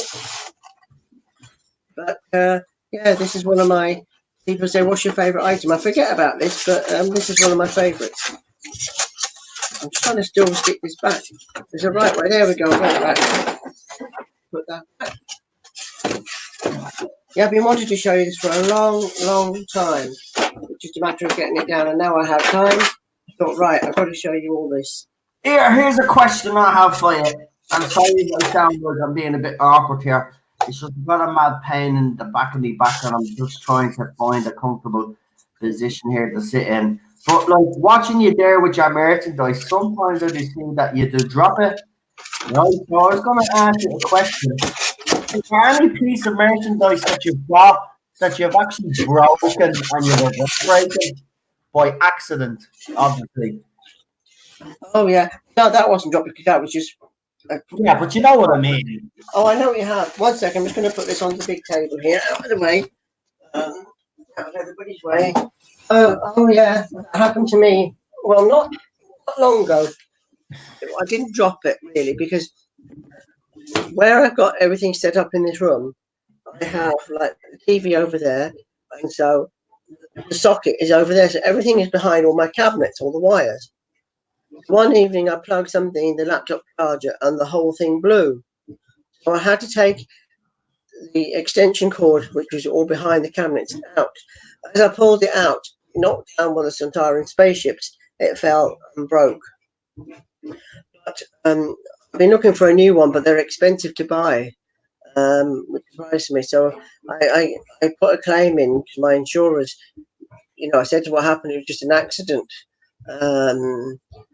And I'm just waiting to get a new one now. So yeah, it happened.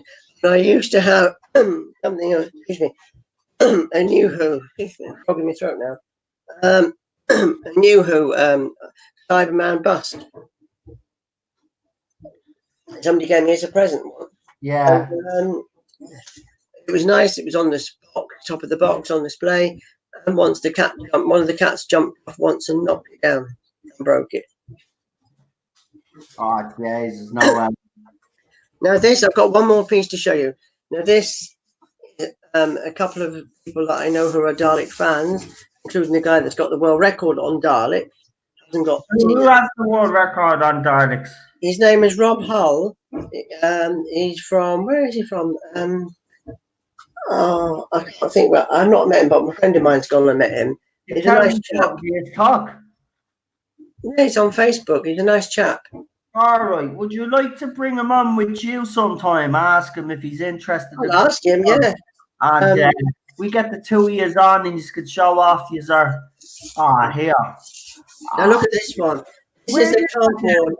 Ian, where'd you get those cardboard cutouts? I see a lot of people get cardboard cutouts. This one you cannot get for love nor money. This was never in the shops. In 1977, where my dad worked, he used to work at a petrol station, you know, he filled up cars and that. And there was connected to the garage, it was a Texaco garage, was a showroom, a Renault showroom. This company took over the showroom and they were called Supreme Garages. So to launch the campaign, they had these Daleks, and you know Daleks would go around, Daleks are supreme. So unfortunately, I used to have more of these, and one that was like a big cardboard one with a plastic dome. It's like a Dalek dome, and you could get inside the cardboard Dalek. But my mum gave them away to a cousin of mine in Ireland. So are you telling me that you're that cousin in Ireland that I will track down after this live stream? I'm only messing.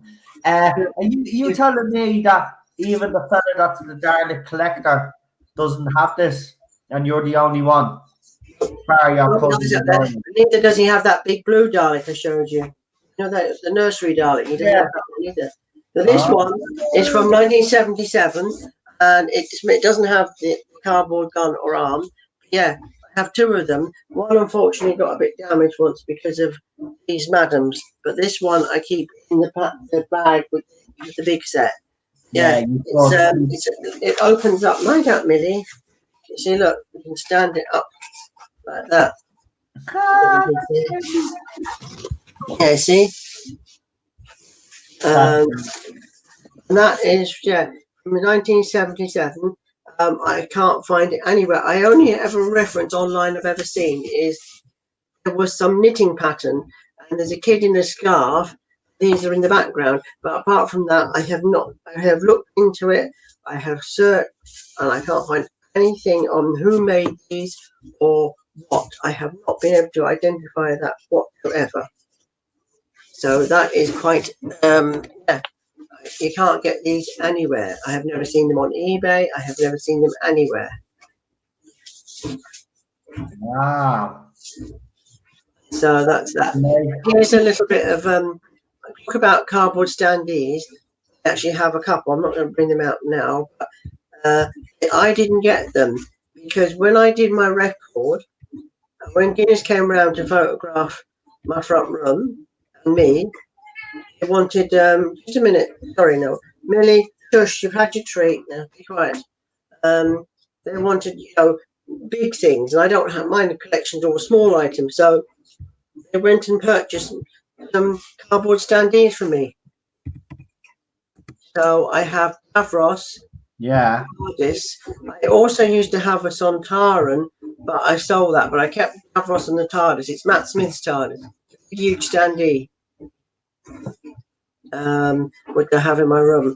So I kept them too, which was quite nice to get. So that. Now also, I can't say what, but talking about classic Who and stuff, B&M, and the sets coming out, as Gorbinator was saying, you guys will explode when you see what is coming out. Hopefully, it will go well about May time in the sets, Pete, and Noel. They are amazing. I've been lucky enough to see what they are. I don't have them, but I've seen what they are, and they are awesome. Well, what are they bringing out? You can't say. Classic. That is all I need. Tell me in the private chat. I won't say nothing. I won't say Anne. I'll keep that to myself. Come on. I'll give you a clue. I'm not going to say. I'll give you a clue. Well, if you give me the clue, you're going to give them all the clue. No, I'm going to do the private chat. Oh, Send it to you. Give me a clue in the private chat. Yeah, send it to you. All right, let me see. Here's the clue. Oh. Whoever would say spoilers. Okay, right, for oh shit, nearly gave it away. Right, hold on. I'm just going to take a guess because Actually, times that by 2. No, times that by 3. No. times that by 3. Yeah, what I told you. Oh, right, so hold on, so that's fun. Yeah, okay, that's okay. So sorry, I'm laughing. John Steed wrote, "I think Yaz is a blank form. I think Ryan is too." Ryan wasn't much better than Charlotte Shears says, no, he wasn't. Those two are the worst ever. Well, you know that song, Yaz and the Plastic Population, Yaz and the wooden population, I say. yeah, she's been on Twitter. Actually, I wanted to ask you, what do you think of all these celebrities all of a sudden? I know it's kind of going off a little bit topic here, but all these celebrities now that you see on YouTube all of a sudden disappeared on YouTube with their subscribers and stuff, doing their little videos. I mean, are you impressed, or do you think, I don't know, because I know there was a lot of criticism over the Imagine video that the celebrities did. Now, I've seen some of them. She was rapping and it was funny. And Ricky Gervais does a daily blog as well. Don't mind him because that's something he normally does. I don't like him. Well, here's the thing. It's these celebrities that have never been on YouTube that are just all suddenly found up on YouTube. I mean, like, should they, I don't know, should they just shut up and leave us alone for a while?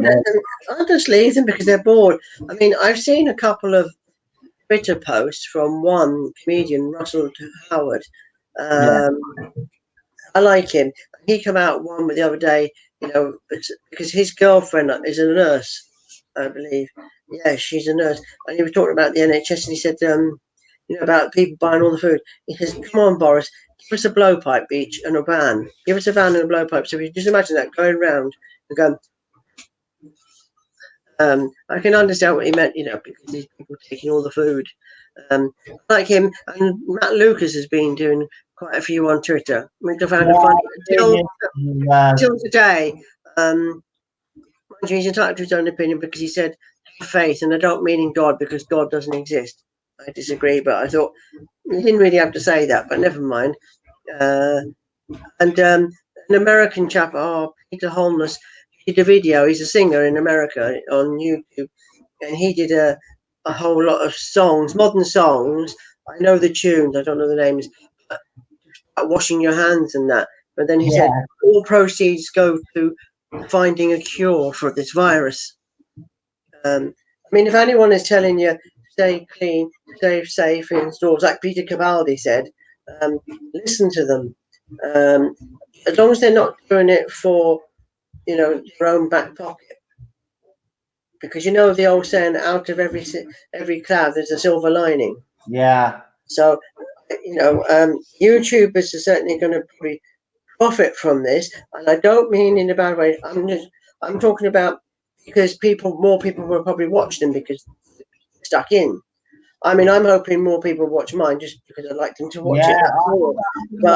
And yours, but I'm just talking about. I don't want people to do it for profit or for their own gain. If they're going to make any money, I mean, bucks. They should give it to charity, I think. Yeah. So they're going to make, if someone starts giving them hundreds of pounds, dollars, whatever, give it over to charity, and that. I mean, there's a great news channel on YouTube. There are a bunch of young guys that do it. Called TLDR, Too Long Didn't Read. And I don't watch news. I don't have a TV license, but you can get Sky News on YouTube. I won't watch it because I find it too depressing. But these guys put out reports and what this means and what that means and what new law means. And they're saying because they're mentioning the virus, they're not making any money. In fact, they're losing money. But continue to make videos, and I like their stuff. They're doing it just to inform people, but they're not going to make anything out of it. But if anyone's doing it, like you said, celebrities, and if they're doing it to make money, I want to know who they are and name and shame. Because put it this way, no, after this, their career would go because nobody would want to know them. Exactly. We hope not. But you know what idiots are out there anyway. I just wanted to actually say Patrick Troughton, forgot to mention, because obviously everything that's been going on in the fandom, everything that's been going on lately, I actually forgot to mention. So it would have been 100 years since his birth. So I watched the Macra Terror last night anyway, and I've the Patrick Troughton episodes that I can watch, I have watched. I love his look. For me personally, we have been very, very lucky when it's come to the actors that have played the Doctor. From William Hartnell all the way up to Peter Capaldi, we cannot have any. We don't have any complaints really. They've been out. Yeah, he's a legend. Look, even the Macra Terror. I like these. Look, there was a scene in the Macra Terror which sums up the Doctor, right? Which Jodie's Doctor failed to do, right? And that was the scene where he's in the tunnel, where he gets trapped in the tunnel with Polly, and Polly is terrified in the tunnel because the Macra are there, and he basically goes. Come on, we have to go. I'm not going to stay down here. But then he says something, and then he grabs our hand, right? He holds our hand with comfort, right? And then they walk together, and they go and they go and face whatever they have to face together. That was the Doctor comforting Polly, and then you go and see the way she carried on. Then years later with Graham when he's talking about his cancer. Again, this goes to show you that Chris Chibnall does not know how to write the Doctor's character. No. And here he is, he's a legend. He's a legend. Love him. That scene. No, have you got Tomb of the Cybermen? I don't. I have it all on my hard drive, let's just say. Well, there's a scene in it where talking to Victoria, I'm not sure, episode 2 or 3, they're on Telos, and of course she lost her dad in the previous story with the Daleks killed him, and he sits down and she has a chat to him about she misses him, and it's just the one of the loveliest moments. I think it's also on YouTube. It's really touching, and it's, you know, it makes a reference that you must be so old, but it talks about, he mentions his family, and he says, when I close my eyes, I can bring them, you know, my mind. It's so touching. It also helped me, I will confess, it also helped me at times because I miss my parents, and that scene has just helped me as well. And it's just such a wonderful scene in Tomb of the Cybermen. You know, similar situation, you know, Graham wanted to find out, you know, reassurance about his cancer, but she couldn't be asked to help him. I'm just reading this super chat here by I hope I've got this name right. Flavius Alacantar with a £2 super chat says, yes, they should shut the F up. Iris Elba, what the F, man? Yeah, I know. I heard him. He's saying that this is a play or something about that. Yeah, he needs to shut up. When you have celebrities basically coming out and saying things that the human race are basically the ones that, in a roundabout way, he didn't come out and actually say that we should be wiped out. But you listen to some of this, the rhetoric coming out of these celebrities, like, how dare you? I didn't hear about that. No, I don't know about that. Why doesn't he just shut up? I mean, whether you're religious or not, I mean, what the Pope did today, he was calling on, you know, he did a little video beforehand, put out for all religions at 12 o'clock today, just to pray. So one prayer, the Our Father, at 12 o'clock today. And I thought that was a nice thing to do. You know, everybody together around the world whenever it was 12 o'clock in your country. Ian, listen, I don't believe in God personally, right? But I do believe that I do respect that there's a lot of people that follow religions and they have their faith, and that's what gets through people times like this. Yeah, I get that, and I think that is nice.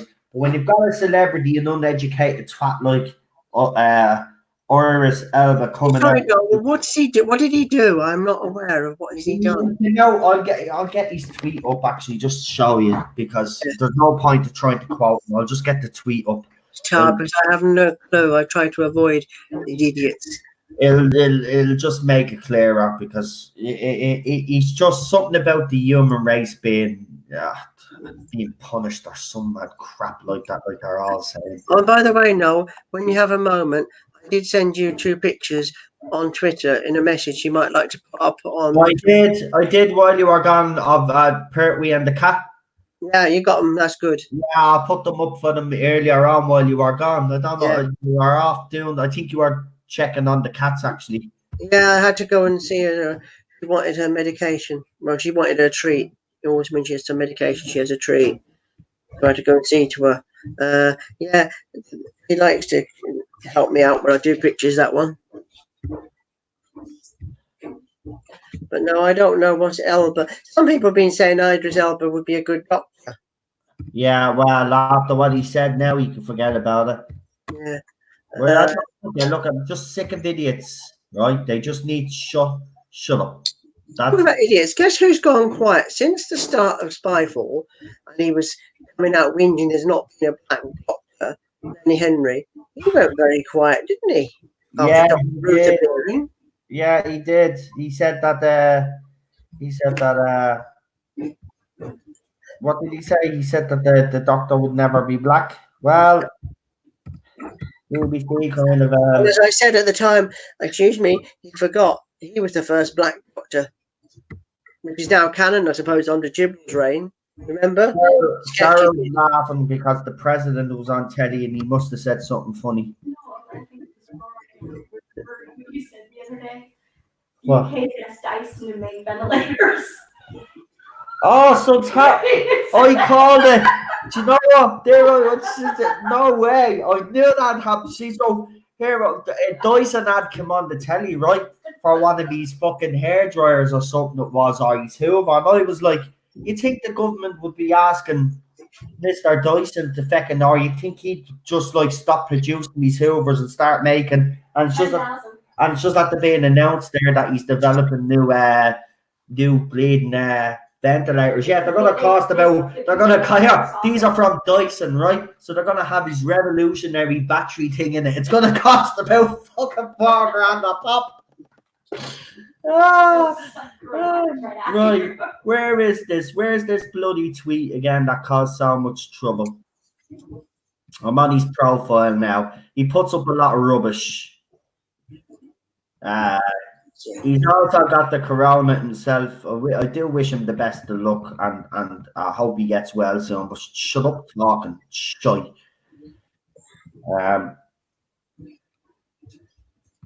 What did he say? What was it he said again, guys? Does anybody remember so I can get the tweet up? Because I know he said something about religion. That this was something about it being a punishment, wasn't it, or something? And then there was another celebrity that joined in as well. Somebody said that. No, I heard something say that. Oh, where was that? I seen that there. I thought, oh, no, I know. It wasn't a celebrity. Some bloke on his own YouTube channel. I can't find it. He's South African and he has 2 tigers in his backyard. Basically, he keeps tigers. And he said, then there was this plea, and then there was the darkness. And I thought, oh God, he's going to say it's divine retribution now. He's going to come out with this bloke something about South Africa. There was all this rain and there was darkness. I thought, I didn't hear about that. Yeah. And Greta apparently is in self-isolation as well.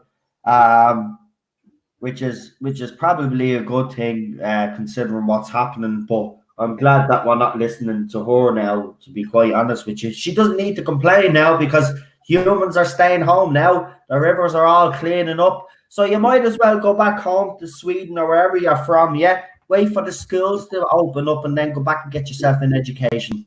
You've done your job now. Well done. Who's that?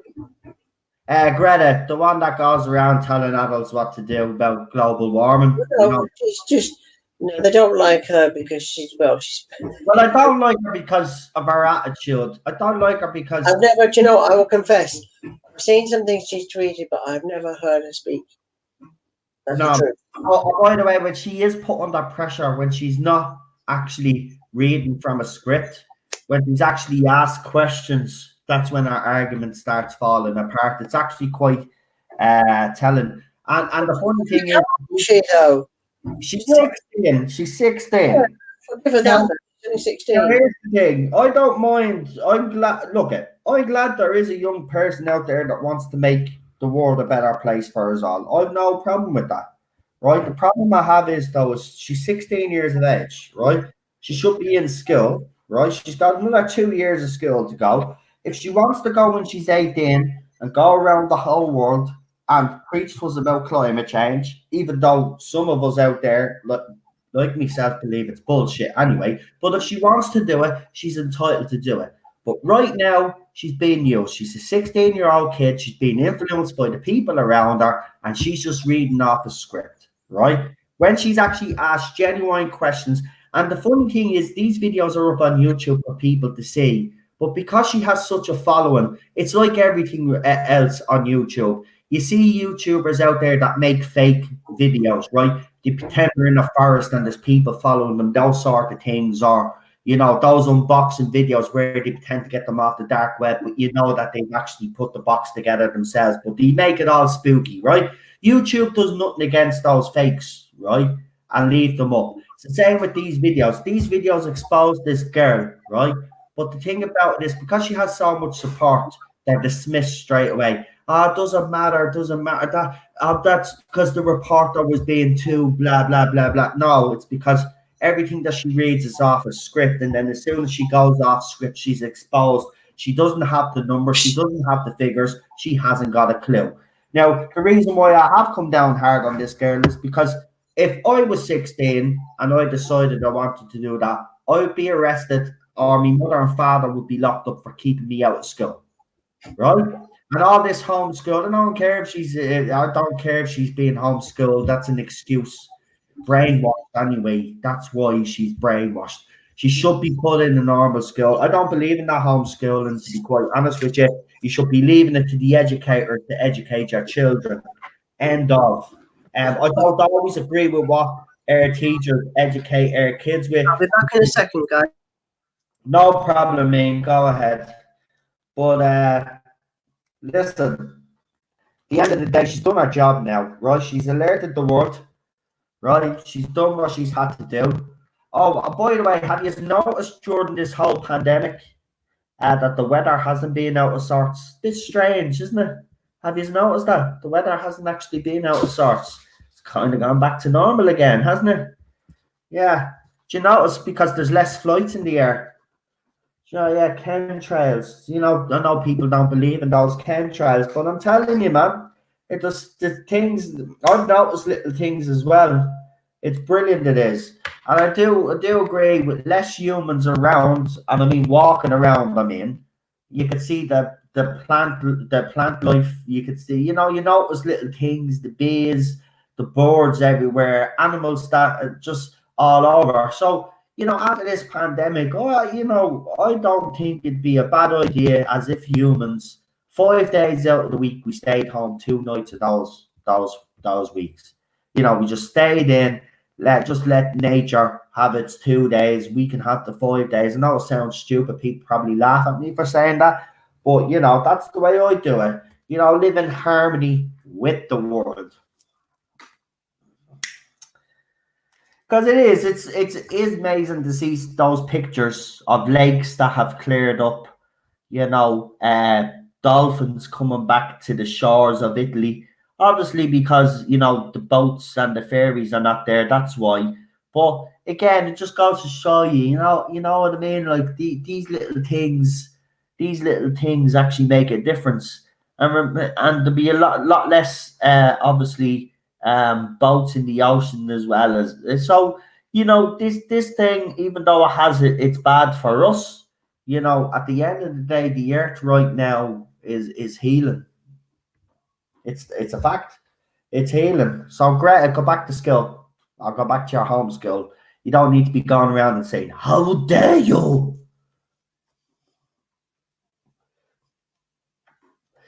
As I said, leave it to the adults.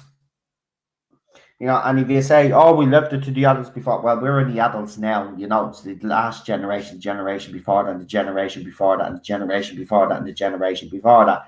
It's at least this generation. Actually, no, it's your generation.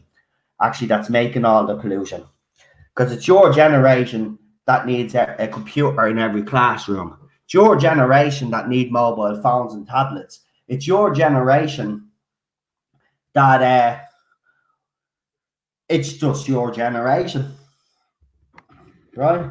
Even back in me nanny's day, you used to get milk in glass bottles. That's a form of recycling. You always put your empty bottles back out. The milkman gave you new bottles. That's the way it was. Everything is plastic as well. Everything has to be convenient and all this, right? I'd go back to plastic. I'd go back to glass. Why not? Why not? I'd rather have a glass bottle knowing that it can be recycled and reused again. You know what I mean? We rely too much on plastic. We should eliminate as much plastic as we can. Yes, there's things that we can do. And I don't want this to become a preachy stream either. But I'm just saying there is things that we can do. But we certainly don't need a 16-year-old that has been homeschooled by our parents and been had her head filled with full of crap all her life because she's listening to her parents. Right? She doesn't have a balanced view on the issue at all. And to be honest with you, the science does not back up that any of these people claim. And they never have the real science. And any scientist that does come out against this and talks about it is always discredited, right? Global warming, ice age, whatever it was, global, what was it? It was climate change, global warming. Then there was something else before global warming. What was it? There was trade. First they called it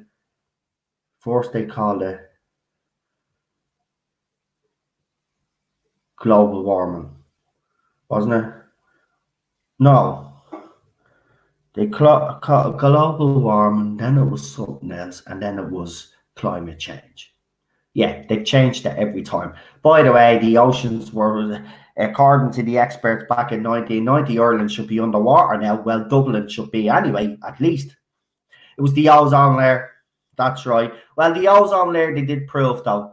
And the ozone layer has repaired itself to a certain amount of extent because we did stop using CFCs, which was a good thing. That was a thing that actually did really make a difference. So I don't mind things like that. I don't mind making little changes like that either, right? I don't mind trying to eliminate as much plastic as we can. I really don't, right? But this weather phenomenon that we have been having, right? I've said this from the beginning. You look at the weather now; it's all calm and settled all of a sudden, right? And the weather's been all over the place these last few months, right? Ireland has been hit with storm after storm after storm. That never happens in this country. We get the odd storm here and the odd storm there, but we've been hit by storm after storm after storm. UK has been the same. UK is being flooded.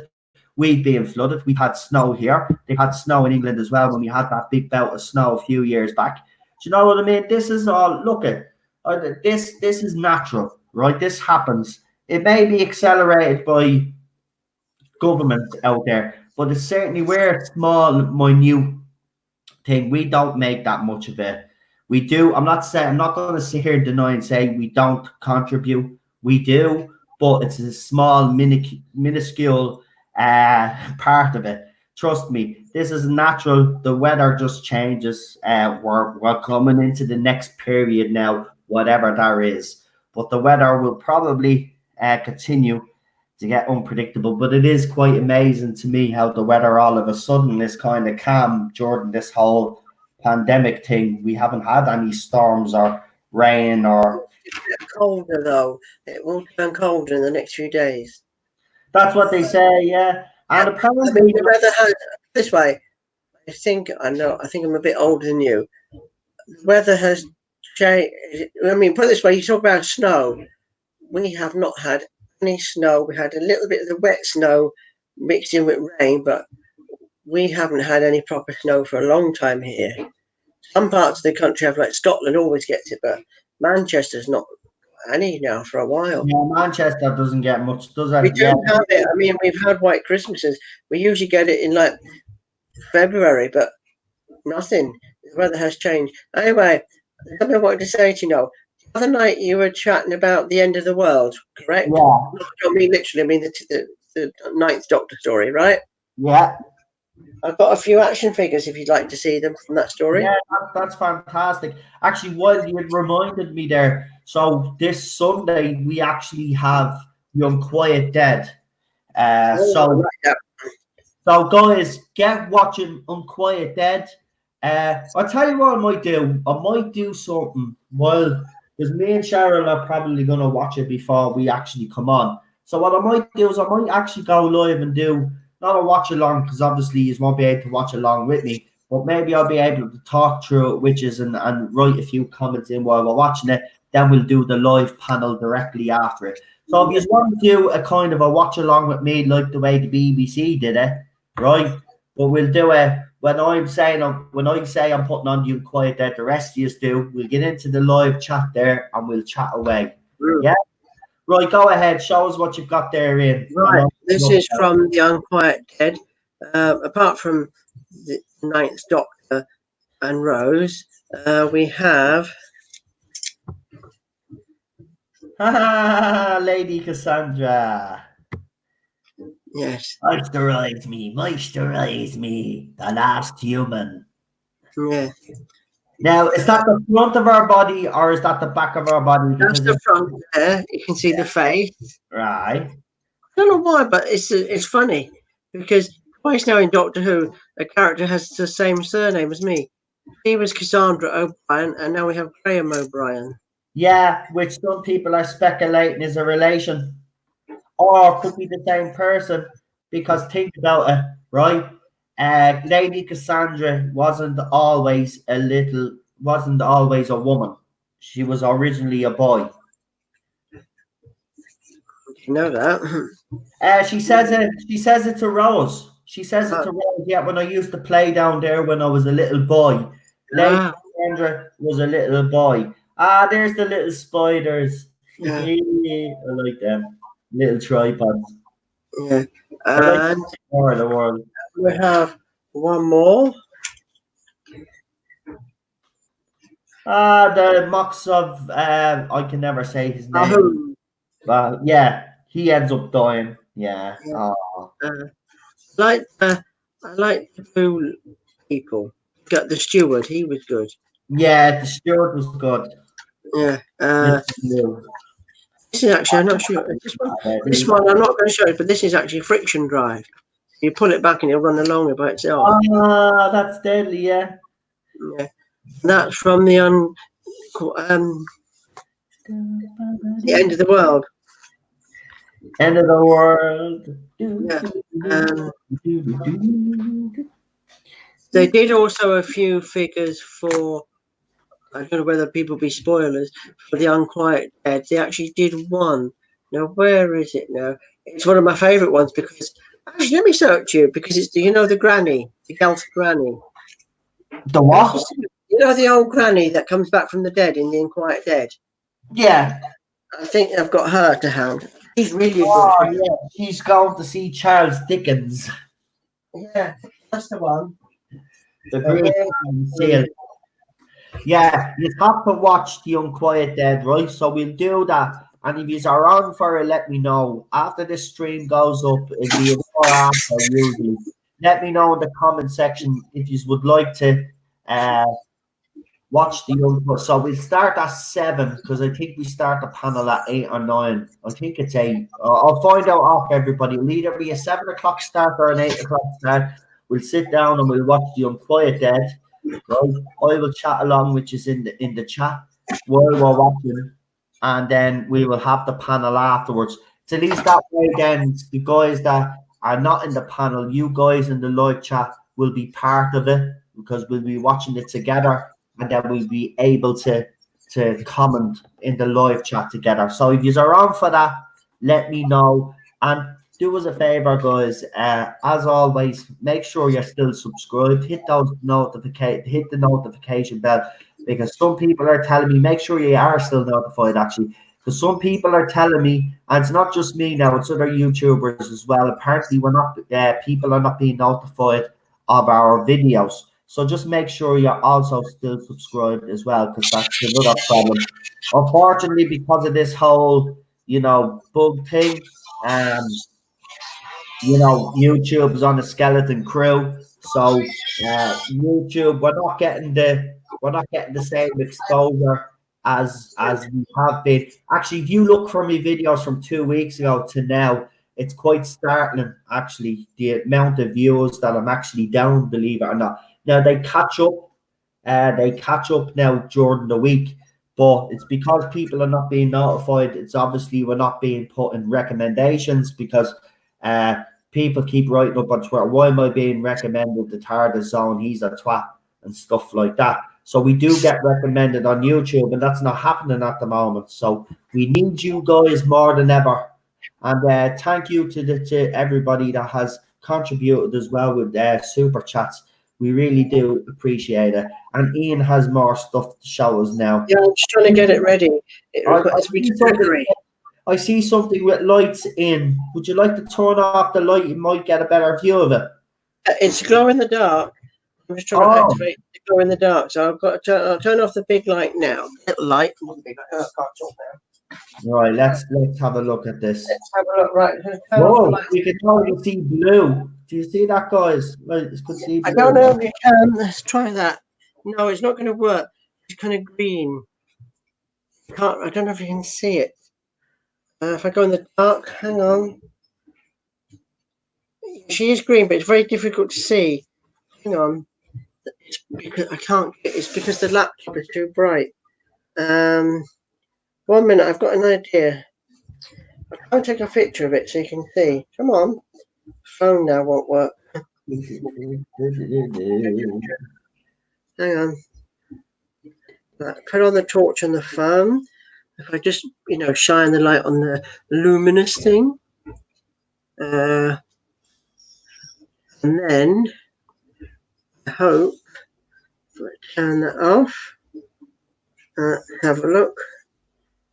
Hang on. Yeah.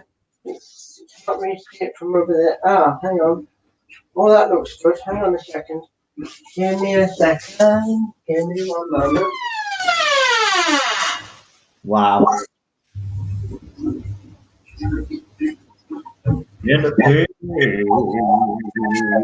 Billy, be quiet. Hello, my friend. Hello. No, I'll send it to you now on Twitter, and then you can put it up because I've got a picture of her glowing in the dark. Okay.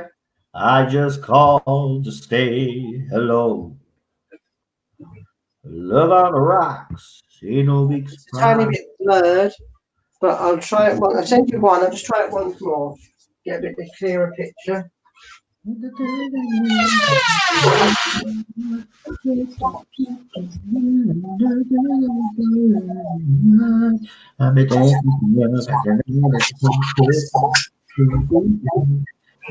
know what to do, you know the toxic.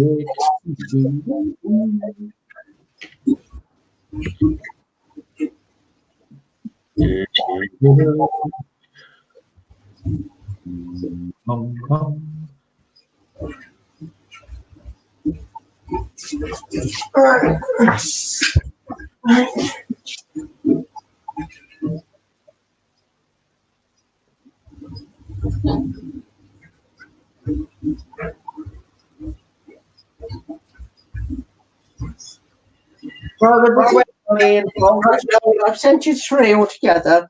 Oh, I've sent you again. We'll just Which is the best? Would you choose which is the best then? I sent you them all in one go.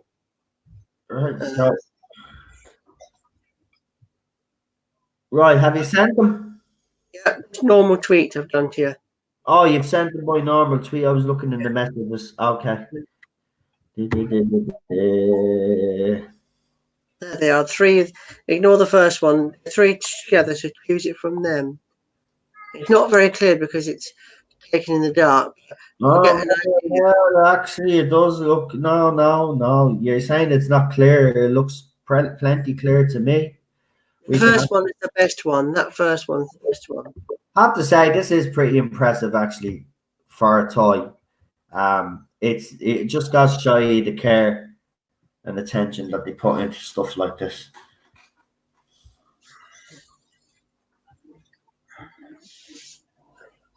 So, can you see that, guys? Yeah. Glow in the dark, Elf Granny. There you go. Watch. There's the next one. It's actually very good. There's the one that Ian was saying. Yeah. It's very good, isn't it? It's it's one. That's one of my favourite figures because it looks so spooky. I forgot about that figure. Use it at Halloween. That story is a great story, though, isn't it? So we have the Tardis zone and the Tardis shelf. Very good. My Millie doll.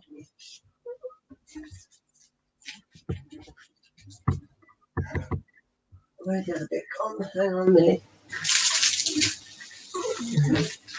That's still pretty good, isn't it? So I can see it move.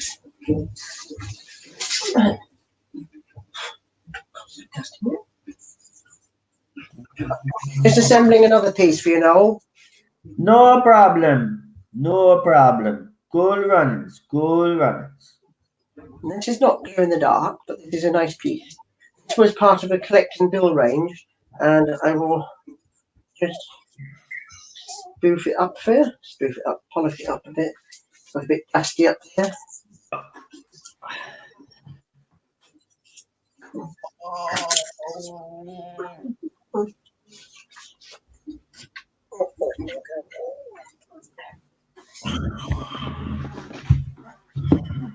When I was young, I never needed anyone.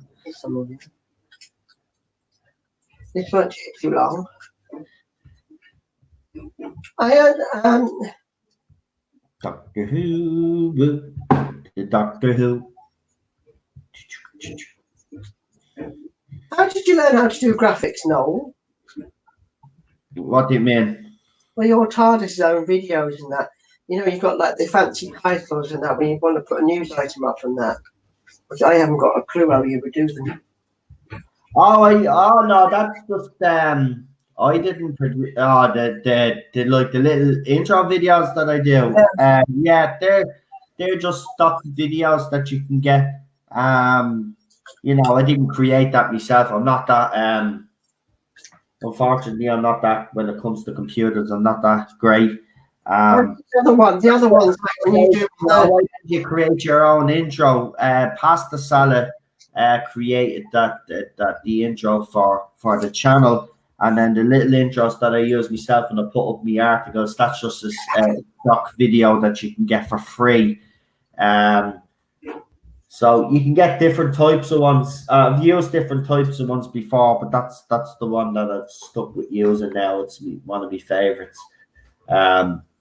But yeah, trust me, I wish I could. I wish I had got the brain to be able to do stuff like that, because I do like creating stuff. So I'd love to be able to create my own intros and stuff. I will, as I obviously as I I'm only relatively doing this whole Tardis Zone thing with panels and stuff and the channel for 2 years now. This is my second year doing this, so the videos from the old days to now, they have improved. Look, I still have people saying that that the quality of my videos are not great and streams are not great, but I don't really care. It doesn't bother me. Your streams are fine. People are listening to me. People enjoy my streams. So when they start, then I'll start getting worried. But people are still watching. By the way, I will actually add, considering that YouTube has been messing up, I have still been gaining subscribers. So I'd like to thank everybody that's new to the channel, that has only recently subscribed to the channel. I really do appreciate it. And to everybody that has been with me, obviously, from the beginning. And whenever you've been here, I want to thank you all for subscribing to the channel. Me and Cheryl and Ted really do appreciate all the support. Shall we say we're having technical difficulties? The thing won't, excuse my language, is doing it my. Right, well, while Ian has knocked the sound off because he has some technical difficulties, we will let him do what he needs to do. You do what you have to do, Ian, you're fine.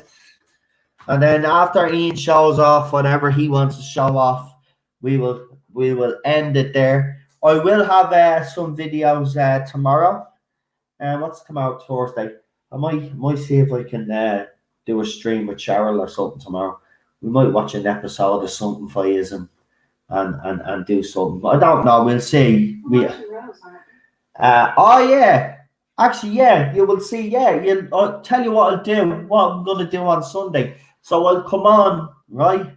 So I'll be live on Twitter on my phone, obviously, doing the live tweets with everybody. And then while me and Cheryl are watching Rose, I'll be on here on the channel, and we can talk while we're watching it together, right? Well, the stream might be able to stay up, obviously. So, like, I'll take it down, but it's just so we can interact with each other, just in case there's a copyright issue. We'll see if we can get away with it. I'm going to give it a go anyway. Considering that I won't be on screen, and I actually did play a Jodie Whittaker audio just there during this stream, and it hasn't been touched, so it could be okay. So we'll do that. Here's Ian back. We might have got over a technical difficulty now. It is. I hope. You remember the Golf Ghost? Look. Ah, that's deadly. Now, if I put a light to it, it looks good. I'm trying to get my phone. It's That's just a trick. Note. Yep. So if you shine a light to it, you see, look. Hang on, I'll turn off the light on this one again. Right, right. There, you get the idea now, look. I'll pop it there. Now look, Noel, you see? That's deadly.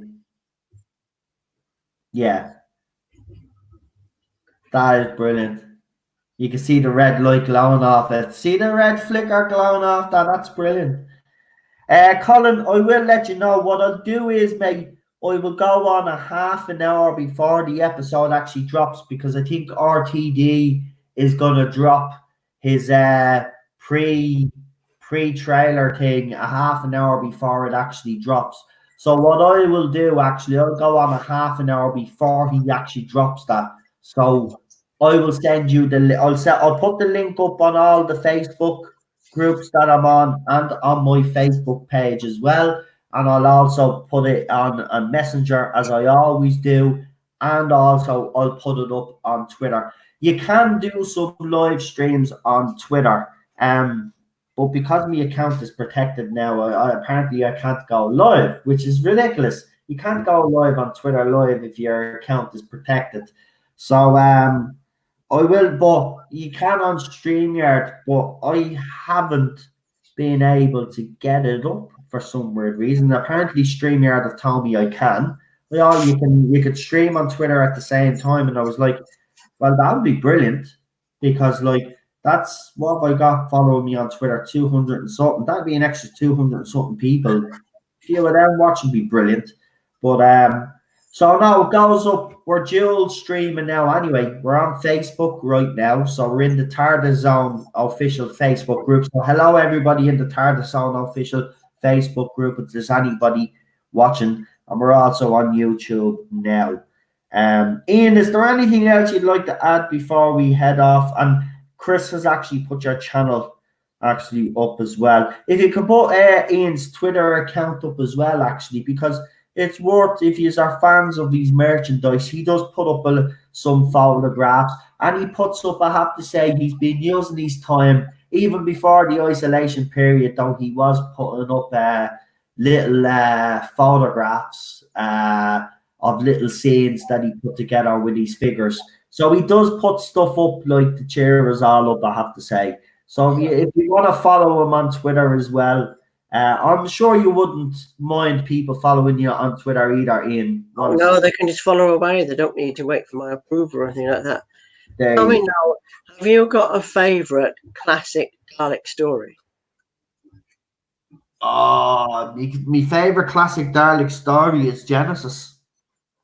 Oh, let's find you. I've got a nice Genesis Dalek to show you then, if I can find him. It's a very nice one, I think.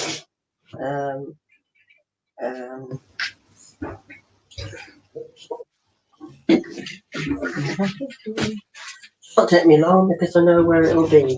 It will be somewhere in here. There you go. Chris has put up Ian's YouTube channel plus his Twitter account. And also, guys, don't forget to subscribe to all the other guests that I do have on the panel. The likes of Daniel. Yes, Daniel. Obviously, Dan from the Spacebook. The Rabbi, Blue Bonahuvian, Jason's channel. Ball Strep, obviously. All those guys that have joined me over the last few weeks, go and follow them also on YouTube. They could do with a following. You know, your support is greatly appreciated. You know, and then, you know, in these certain times, it's good to have a variation of YouTube channels actually, you know, listen to, because I know there'll be some people out there that will be sick and tired of listening to me all the time, and then they'll go with another YouTuber, and that's fine. That's the way it works on YouTube. Daniel actually said something last night. This is why I bring this up. Daniel was actually put up a tweet, and he was actually saying, basically, not putting himself down, but basically saying that the likes of himself and other YouTubers that he admires were basically the cream of the crop, and he knows he's a bit naff, right? And here I was, no. We're all equal on YouTube, right? Everybody has their favorite YouTuber. We're all equal on this. It doesn't matter how many subscribers you have on your channel. Remember, I've always said this since, and Daniel, you've been with me since 56 subscribers. You've been with me from day one, right? You've seen, right? Even when I was talking to 10 people, I was happy. The fact that you've got the subscribers that you have and you're reaching people, you should be proud of that. We're all equal on YouTube. And anybody out there that thinks they're better than anybody else, well then, you know what, as far as I'm concerned, they're the people you avoid. People with egos like that, no. And there's a few of them out there, we've seen them, right? We've heard them. They've attacked me and they've attacked you and other YouTubers out there, right? At the end of the day, what you've done, Daniel, in the short space of time has been nothing more than absolutely sensational. You've got one of the biggest interviews on your channel. You know, you interviewed the creator of Rebecca Gold plus stars. So you've nothing.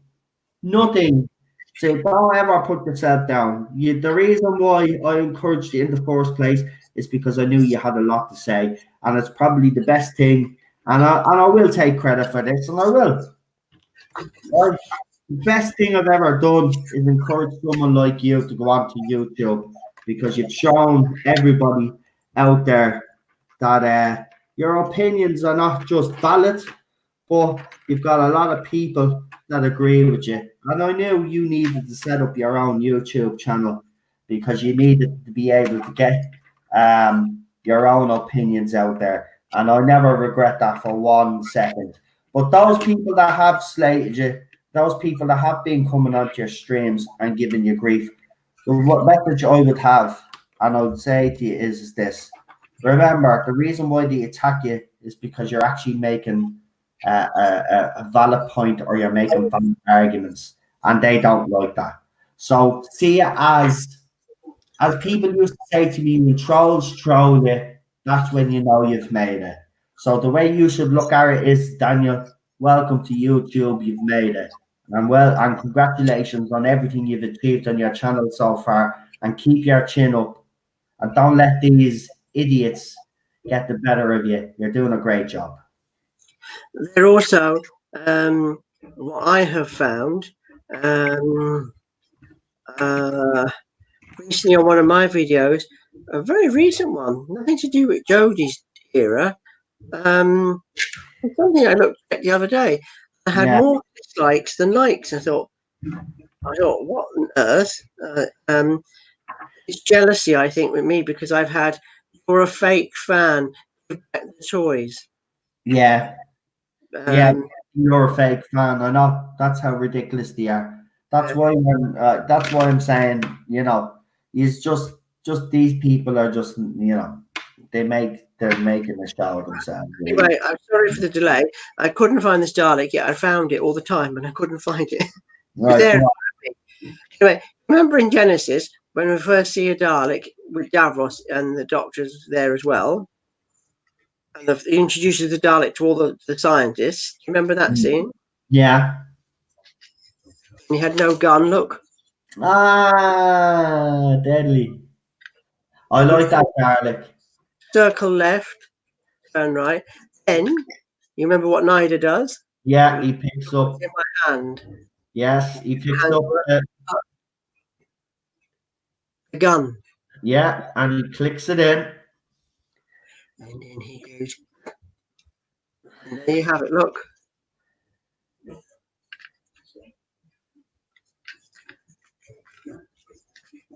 See, I like things like that now. That is only that design. Out and then in there. And poor old Ronson, he did get the brunt of Davros's anger, didn't he?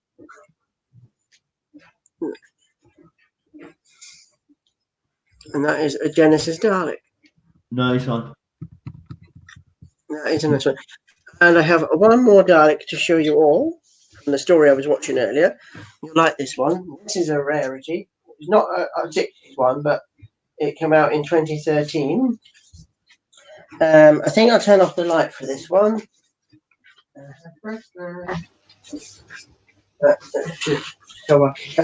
This is from Planet of the Daleks when Doctor sprays this colour spray and he sees a Dalek. So look at this one. I don't know, it's going to glare. Let me push back. I'll bring the light down. Or maybe better work without a bit of light. I'll show you without the light. There, look. Yeah, look without the light, actually. That is brilliant. So it's only half painted because look, and he sprayed the paint to reveal the Dalek.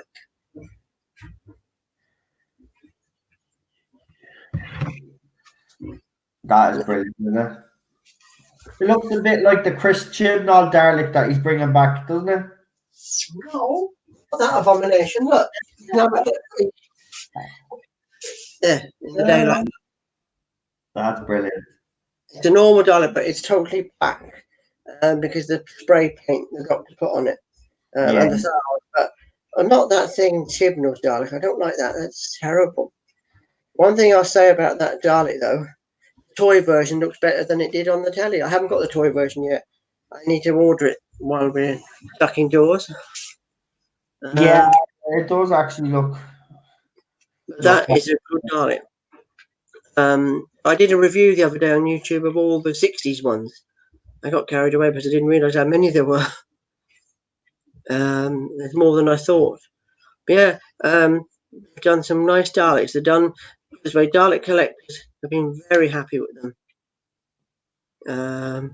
Some have whinged over a few things, but I say 99% of the time they've been brilliant.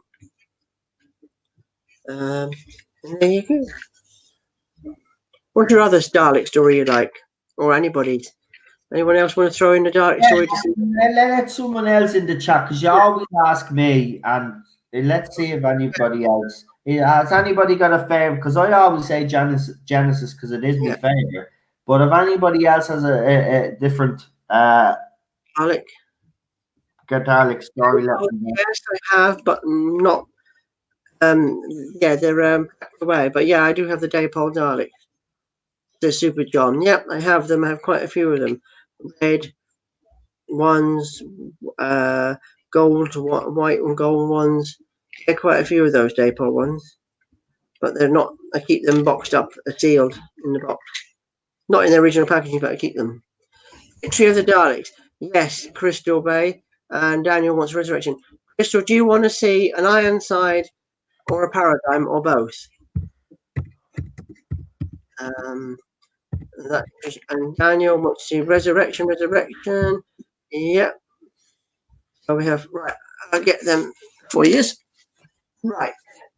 We have a request for Victory of the Daleks. So I have that one. We have Resurrection. That one I'll do for Resurrection. And somebody mentioned Destiny as well. We have Destiny. Destiny's Child.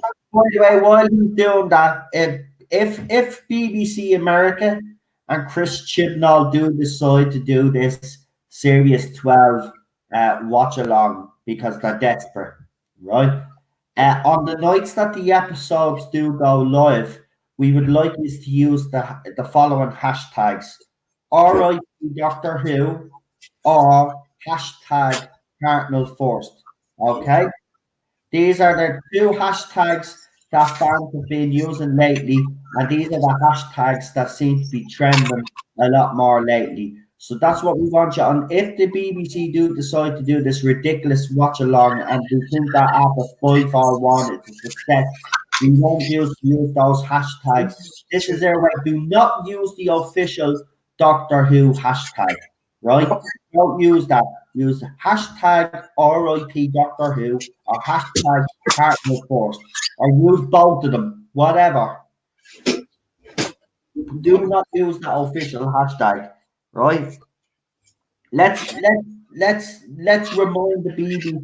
Remember one thing: good things have happened lately, but the BBC need to realise that we're not going away, that this is not going to change anything, and that they can try to pull a rabbit out of the hat all they want. It's too late, right? Nobody wants your Series 12 rewatch BBC America, so shove it where the sun don't shine, okay? Because we don't want it. I'd rather, as I said today, and I mean this, and I don't care if I get criticised for it, I'd rather get coronavirus than watch Series 12 again. And I'm not messing, I really would. That's how goddamn serious I am. Nobody wants your rewatch, right? And Chris Chibnall, get back into that hole that you climbed out of, and don't hear you too. Nobody wants to hear from you at all. Get away. We're done with this. We're done with this era. Screw your bleeding story arc, your refugee doctor, your kindest child, whatever, a woman abusing a child, murdering a child just to get the power regeneration. You're a bleeding hack, you are. You're a disgrace, you are. And how dare you sully the Doctor's reputation with this crap, and the Time Lords with this ridiculous story. Sorry, Ian, I had to have a look. No, that's right. Right, we start with Crystal. She was first up. He asked for a victory of the Daleks. So we start with which I thought was a cool Dalek, Ironside. Yep. I am your servant. Yep. Really good, these ones. And then Pandora opens Big Bang is the same as this fella, the fat black, I call it. I'm not a fan of these, but there's a joke on that. You look it up on Dalek jokes, and there's one of them that says, "Does my bum look big in this?" Yeah, it does look big. Then we have I'll be back. Daniel asked for. What did you ask for, Daniel, again? He asked for resurrection, I think. He said. Did he say resurrection? Yeah, I think he did. Anyway, I dug him out one. This is the Supreme Dalek.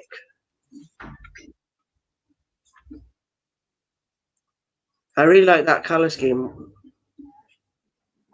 What does other people think?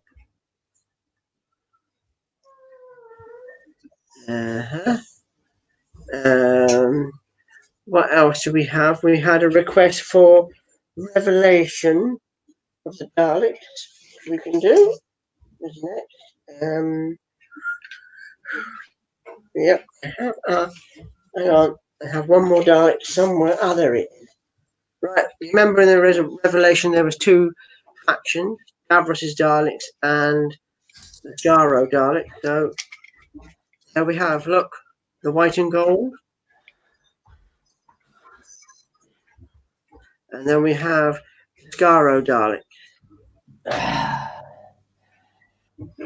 Nice. I'm back.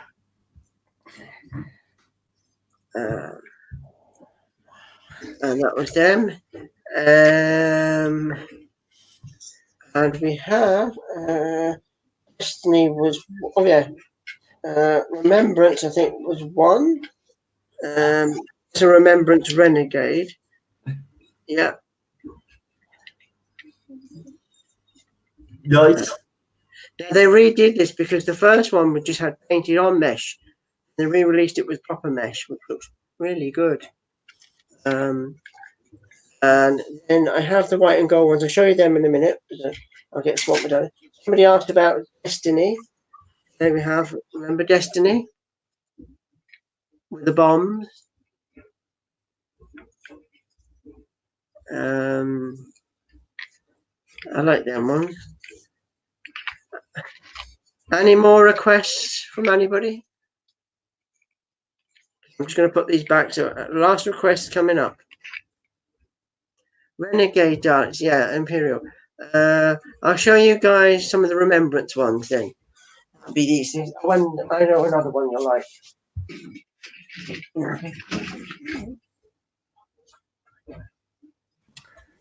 Right, we'll see these Renegade Daleks and then the other ones, and then we will call it a night, folks. We're coming up to the time now anyway. let's see. We got a few people that joined the chat a bit late, but I'll give them a shout out anyway. Mr. CCDV, Colin is there. I think Chris actually put your channel up there, so that's fine. That's great. Let me see.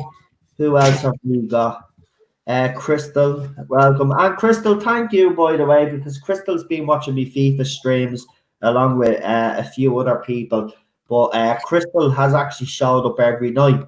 So thank you for that. I really appreciate the support, actually. I know FIFA mightn't be everybody's idea of, but it does be funny, like, you know, when I lose a game. I lost it last night, to be quite honest with you. I finished third, if anybody's interested that was watching the stream. So I ended up finishing third, a point behind Manchester City, but 8 points behind Liverpool, who ended up winning the league, which made it even worse for me. But I won the Europa League and I won the League Cup, but I got knocked out of the FA Cup by Bournemouth, which annoys me more than anything else because I got knocked out by Bournemouth in the FA Cup.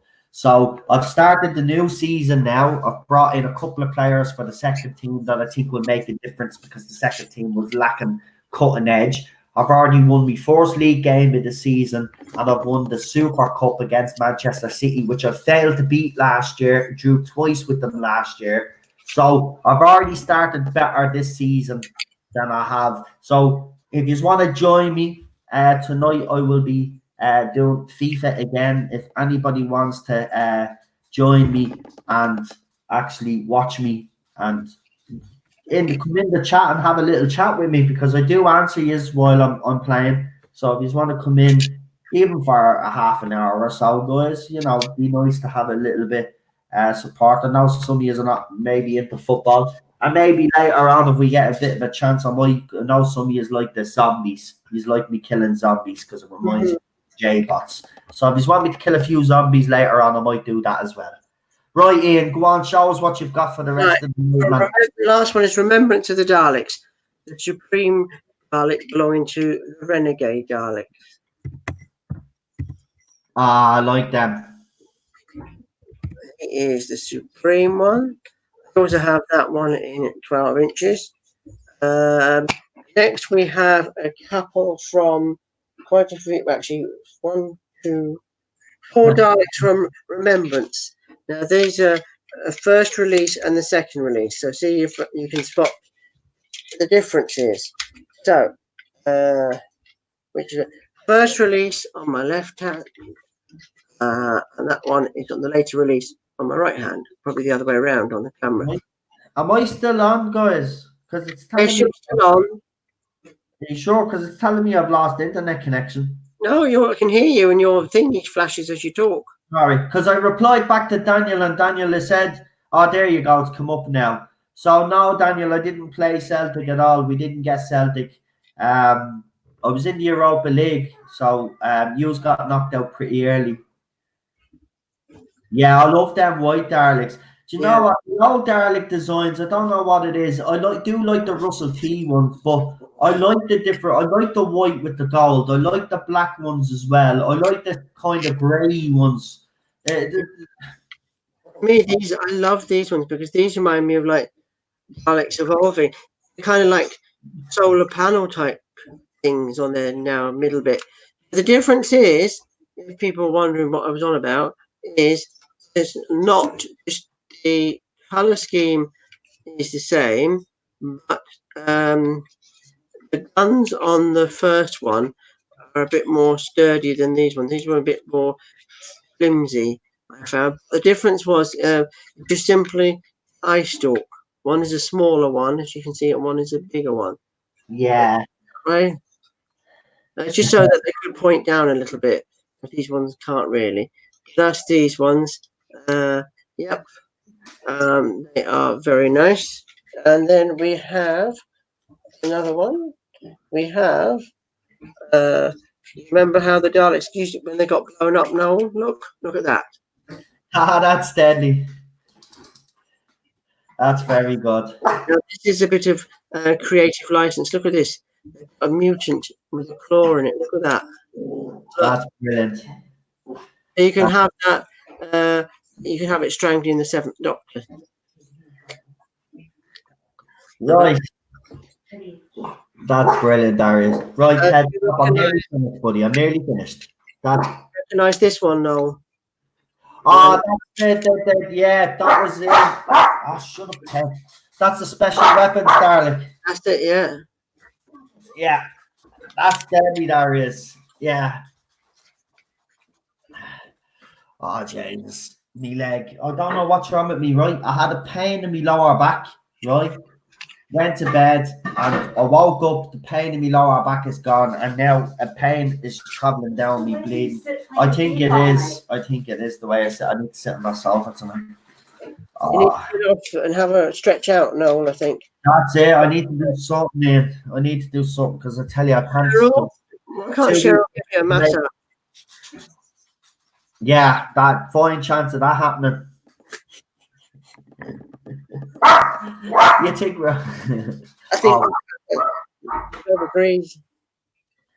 Right, guys, listen in. Is there do you want to plug your channel there before we finish up, pal? Mine is the same name as on Twitter. Chris has put your channel up in the live chat, but have you got anything coming up on your channel? Well, I hope to tomorrow or the next day. I've done a review of the 60s Daleks. Right. Some more of them, more Daleks in time. I'm going to be reviewing the first Doctor action figures. So that will be coming up probably tomorrow. Seeing what I get done, which is probably not a lot. But Right. yeah, that's the next one. It could be. I'm going to do all the Doctors, all the variations. When it comes to the fourth Doctor one, that's going to be over a period of probably about 2 or 3 videos because there is so many of them. The first Doctor, I'd like to do that one. And today I've done for the backdrop. I've printed out the roundels. You know, the black and white roundels sort of thing. I'll print them out just for the backdrop. So Nice one. backdrop to match sort of the era of the Doctor. Nice. Well, yeah, that sounds very interesting. And Chris has put your channel. Listen, guys, get subscribing to Ian's channel as well. Again, you know, as I said, Daniel does his big finish audios. He's going to be on Blue Bonnet Hoovian's channel tomorrow. You've got Ian doing his figure reviews.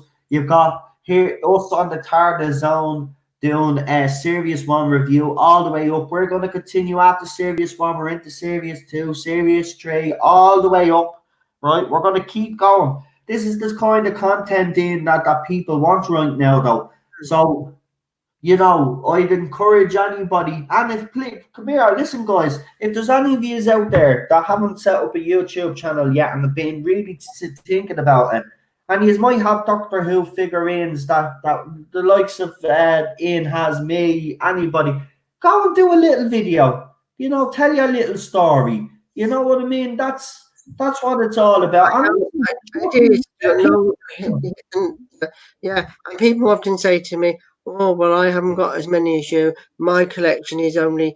I said to them, "It doesn't matter whether it's $2 like that. It's your collection, and be proud of it." It's personal to you, exactly. Like Ian has every time Ian brings a piece on, he always has a little story connected to that piece. Just always notice that there's always a little story. He always has a little bit of info to give us.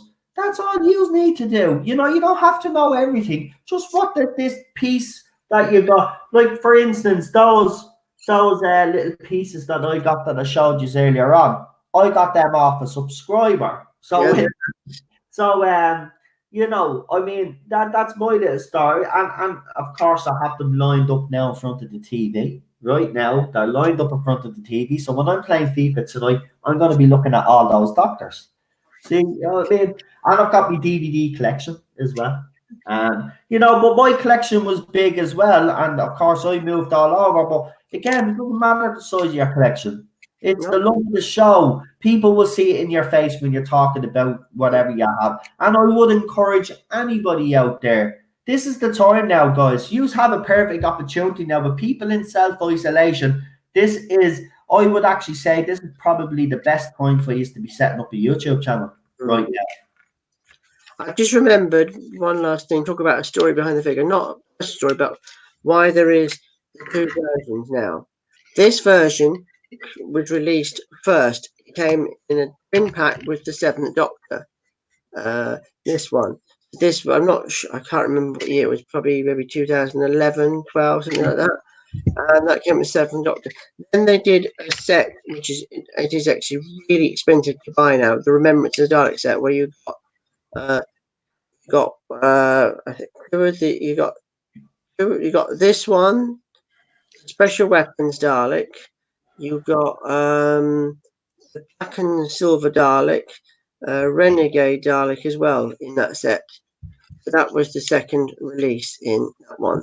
So that is why there is two types of Daleks. Now, one last story on these, which has been commented over the years, and someone whinged at the time. They're a representation of Daleks in that story. They're not 100% accurate because the Daleks were completely new molds and they didn't have the sort of sharp line down there. I always say that myself. The reason is for character options to have them accurate, it would have to create a whole new mold for just one or twice they would have used it, and it would be too costly. So it's just a standard Dalek, but they have gone to the trouble of the gold mesh in and the gold band. They didn't have to do that, but they've done that. So it's just a representation. That's what I often say about figures. If someone says, well, they're not accurate, they're representing what the story from. I mean, I would say, apart from the base, the rest of it is really good. Yeah, I'd say, boy, that's immaterial to me. It looks like a Dalek. It is a Dalek. You know what I mean? Yeah, I have a Dalek there that I got part of the collection, and unfortunately, I let it fall. And one of the stocks, the eye stock is off it. But the other stock as well, actually, two of the stocks are gone, right? I've got the plunger left, right? But I still keep it. I could have thrown that up, but I still keep it. It's the Supreme Dalek, like. I actually wrecked the Supreme Dalek, but I'll keep it because it's still a figure. You know, I had a Cyberman one that I gave me little brother. So I bought two. I got two in a magazine. There was a Supreme Dalek and a Cyberman, and I let him choose, and he wanted the Cyberman. I actually hope he still has that because I still have that. That was years and years and years ago when they were actually out at the time. So, yeah. Now that one on my left, sorry. One on my left, sorry, just quickly finish off there. No, sorry. This is the Renegade from that story. And that is, of course, the Imperial. So, Almighty Battle in London. And I don't know, do you know the story behind that? The what? The story of the battle in London. What really happened in real life when they did the battle, when they set up the explosives. It was so loud and so intense that people thought it was the IRA, and they called the police, and the police came running along, and the fire brigade turned around the corner. As the fire engine turned the corner, what greeted him? A Dalek. A load of Daleks coming along. Oh, that's funny. I tell you what, when you next watch Remembrance, I love with CG, the explosions nowadays are CGI and that. Yeah. You cannot beat those Dalek battle. I think is the best Dalek battle in the classic series when they're actually fighting. These two are fighting each other, and this one hits that one, and it just goes. No, I agree. I only watched that a couple of weeks back, believe it or not. Listen, I've been getting back into classic Who again, slowly but surely. I've been obviously watching New Who. My passion for Doctor Who has been reignited lately. I will still never judge this era. I've actually totally, dismissed it as canon right now. I just hope the BBC don't follow through with this and they do come to their senses eventually. I do honestly believe that this hashtag saved the day. I do believe that there was a different motive behind that. I do believe this is Stephen Moffat. Personally speaking, I do think Stephen Moffat is pissed at what's happened. I do believe that he's not happy. And I do believe that this was a little way of him having a little dig because he's not happy right now. Listen, he was made come out and do an article a couple of weeks back with Mark Gases about saying how Canon really didn't matter. Now, what I've been told, and if this is true, and we have to say that this is only rumor and speculation, right? But what I've been told is that apparently Moffat wasn't happy. Moffat wasn't told why he was doing this article in the first place. He thought he was just coming out and defending Doctor Who because Doctor Who right now is in peril. And then when he found out what Chris Chibnall did in The Timeless Child, apparently he was pissed off. He was so pissed off that apparently, hypothetically, let's just say that Chris Chibnall was so pissed off that he went and had a word with a couple of people.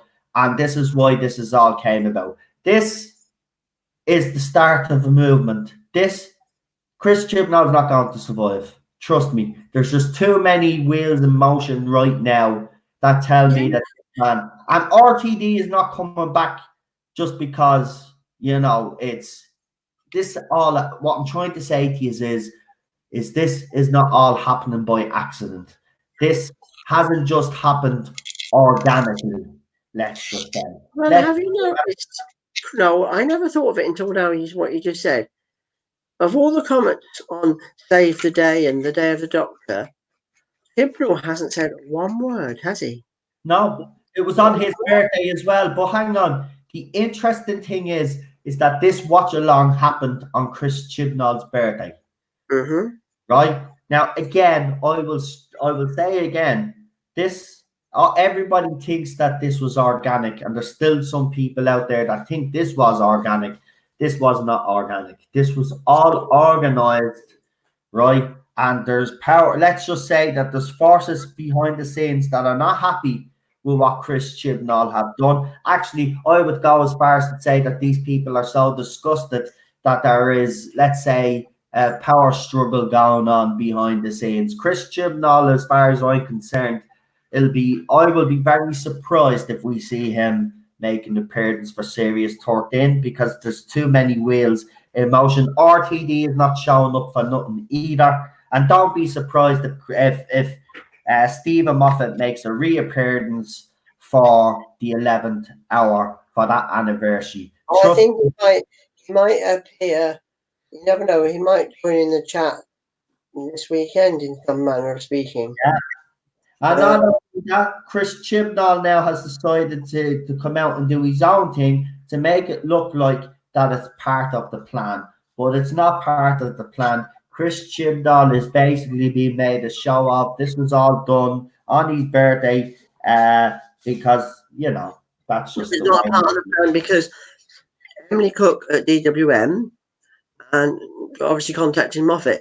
And if you look at the credits of the Strax little video, it doesn't have anything to do with the BBC main official Doctor Who Twitter account, not one bit. And it's this thing which watch Series 12. This is done by BBC America, isn't it? Yeah. Not BBC UK. So it's only the BBC America trying to flog this death again. I won't watch that. I would say don't watch Series 12. Season 12, yeah, the proper Tom Baker one, but not this thing. Exactly. And remember, BBC America are desperate right now because the figures in America are down. They think that this rewatch is going to work. It's not. It's going to be an embarrassment. I wouldn't even try. Listen, Ian, we've kind of gone over time now, so we'll leave that. Take care and stay well. And every single person in this chat room, it's been nice to see you all. And stay safe and well. And do just keep indoors as much as possible. Well, if you have to pop out, go out and be quick, in and out. But listen, if you're available this weekend, let me know. If might do, as I said, that watch along tomorrow anyway. If you want to be part of it, even come on, talk to me while we're doing it, then that's fine. Rose, what time is Rose tomorrow? Same time, isn't it? 7 o'clock? 7 o'clock? Yeah, 7 o'clock. But the intro, I think, is the special thing is on a half an hour beforehand. I can stick it on. I've got the Blu-ray of Rose. Only watched that not so long ago, and I was really impressed by it. Yeah, and the CGI is everything is good in that story. Yeah, we're going Like, to watch it on Netflix, obviously, because it's handy there. So, because that's what we've been watching the series, Yeah. so we'll watch it on Netflix. It's not available in the US on Netflix, is my understanding. All right. Apparently, it's not available in the US on Netflix, so you might have to go and either watch your DVD or Blu-ray, or see if they've got it on any other platform. But it's not on the BBC. It's a watch-along column. So basically, what they want fans to do is at 7 o'clock, they want fans to knock on rolls. So wherever platform it's on, or you have a DVD or a Blu-ray, they want you to put it on. Then they want you to go onto Twitter then and start talking with other Doctor Who fans along with RTD about Rose. So RTD will be putting up tweets while Rose is actually going on. He'll be watching it with everybody else, and then he'll be explaining, like Moffat really did, during certain scenes, they'll explain what the ideas and their thoughts were behind those scenes. They'll interact with fans, and then that'll be it. Then RTD will be gone because he's not on Twitter either. So this is another thing. He'll appear and then he'll disappear. So that's 7 o'clock tomorrow. But 6:30, it'll drop on his page or drop on it dropped on Radio Times, I think, the last time, on the Doctor Who official page. But a little trailer will pop up before the actual episode starts at 7. And this was all organised by, as Ian says, Emily Cook, which is probably one of the best things that's probably happened to fandom. It's just a pity that BBC America have tried to latch onto it and try paint it with serious. Sorry, a digital spy said, posting on Instagram today, 24th of March, Davis, whose location is noticed. Listen to this. His location is noted as Gallifrey. Wrote to his followers, Rose live streaming Tweeny Long, Thursday, 26th of March at 7 p.m. Come and have fun. Before that, Thursday daytime, time to be arranged. We'll release Rose the prequel on the BBC's Doctor Who website. It's a piece of history from the 50th anniversary year in 2013, never seen before. It's on the official BBC's thingy. Yeah, I'll have it up anyway, and we'll play it because it won't be copyrighted because it's nothing to do with the BBC, so I'll be fine. Right, listen, I better go because Ted is about to kick off here. He's dictating when I finish, and he has decided that I'm going to get to bed. Tidy up and get to bed. Take care, everybody. Stay well. Thanks for joining us as usual, and as I said, we'll see you over the week anyway. And listen, you stay safe as well. Cheers now. Bye all. See you later, Ian. See you later, pal. And guys, listen, that's it for the evening. I hope you have enjoyed tonight's live stream. I'd like to thank all my moderators, Chris and Crystal, Daniel, and all you other guys that work so hard to keep the chat safe for everybody. Thank you. And everybody that contributed with a super chat as well. I really appreciate it. Thank you. And everybody also in the chat that has joined me. As I said, join me on the Irish Geek. If you haven't subscribed to the Irish Geek, please do so. We do gaming streams, but also this weekend I'm going to start off with my Titanic model. We're going to start off the first few pieces of it, try get it together, see what it looks like, see how much. I'm going to read the instructions first. I never read the instructions of that like that. It was the same when we got some tables and chairs from IKEA. I don't read instructions, and then I try to put it together myself, and then I get frustrated, and then I end up having a big hissy fit, and then I read the instructions and it's simple. So I have to read the instructions, because if I don't, I'll end up doing something wrong, and if I get one thing wrong, I won't end up doing the whole thing. That's how crabby I get. So listen, good night, stay safe, and remember guys, only go out if you have to. And Chris has put me other channel up. Thank you, Chris. But listen, stay safe. Don't do any unnecessary travel. Remember, your health and everybody else's health is important. So let's do our bit to try and keep everybody safe, because that's what you are doing. You are helping keeping yourselves, family, loved ones, anybody safe. And that's what we must do. And, you know, as I said, we're facing some unprecedented times. But I'll be here along with all those other YouTubers that you support, and we will be there. We'll try keep you as entertained as much as possible, and try give you the news within our fandoms, and let you know the latest of what's going on. As I said, I'll have a couple of videos up, probably tomorrow early. And then obviously then we've got a couple of things going on tomorrow then with the whole Doctor Who Rose thing, which I'm looking forward to, because we watched Rose only recently and we reviewed it, so, and I was happy with it, you know. So right, I'm going. Say goodnight, Ted. Good night, everybody. I'm gonna go now because I'm being a little. Here, do you want to say hello? Here, say hello. Say goodnight to everybody. Look, say goodnight. Right, so Ted's gonna have the last word. Say goodnight. Say goodnight. Say night. Night, everybody, and stay safe. Tell them to stay safe. Stay safe. Hi, buddy. Now. Hi, baby. So there he is. He haven't seen Ted in a while, haven't you? Not. So here we let Ted say goodnight. Night, buddy. Say goodnight to everybody. Good night, everybody. Listen, have a good one. Stay safe, as I said, and listen. You know, until tomorrow. And I'll leave you with this, guys. Sorry about Ted.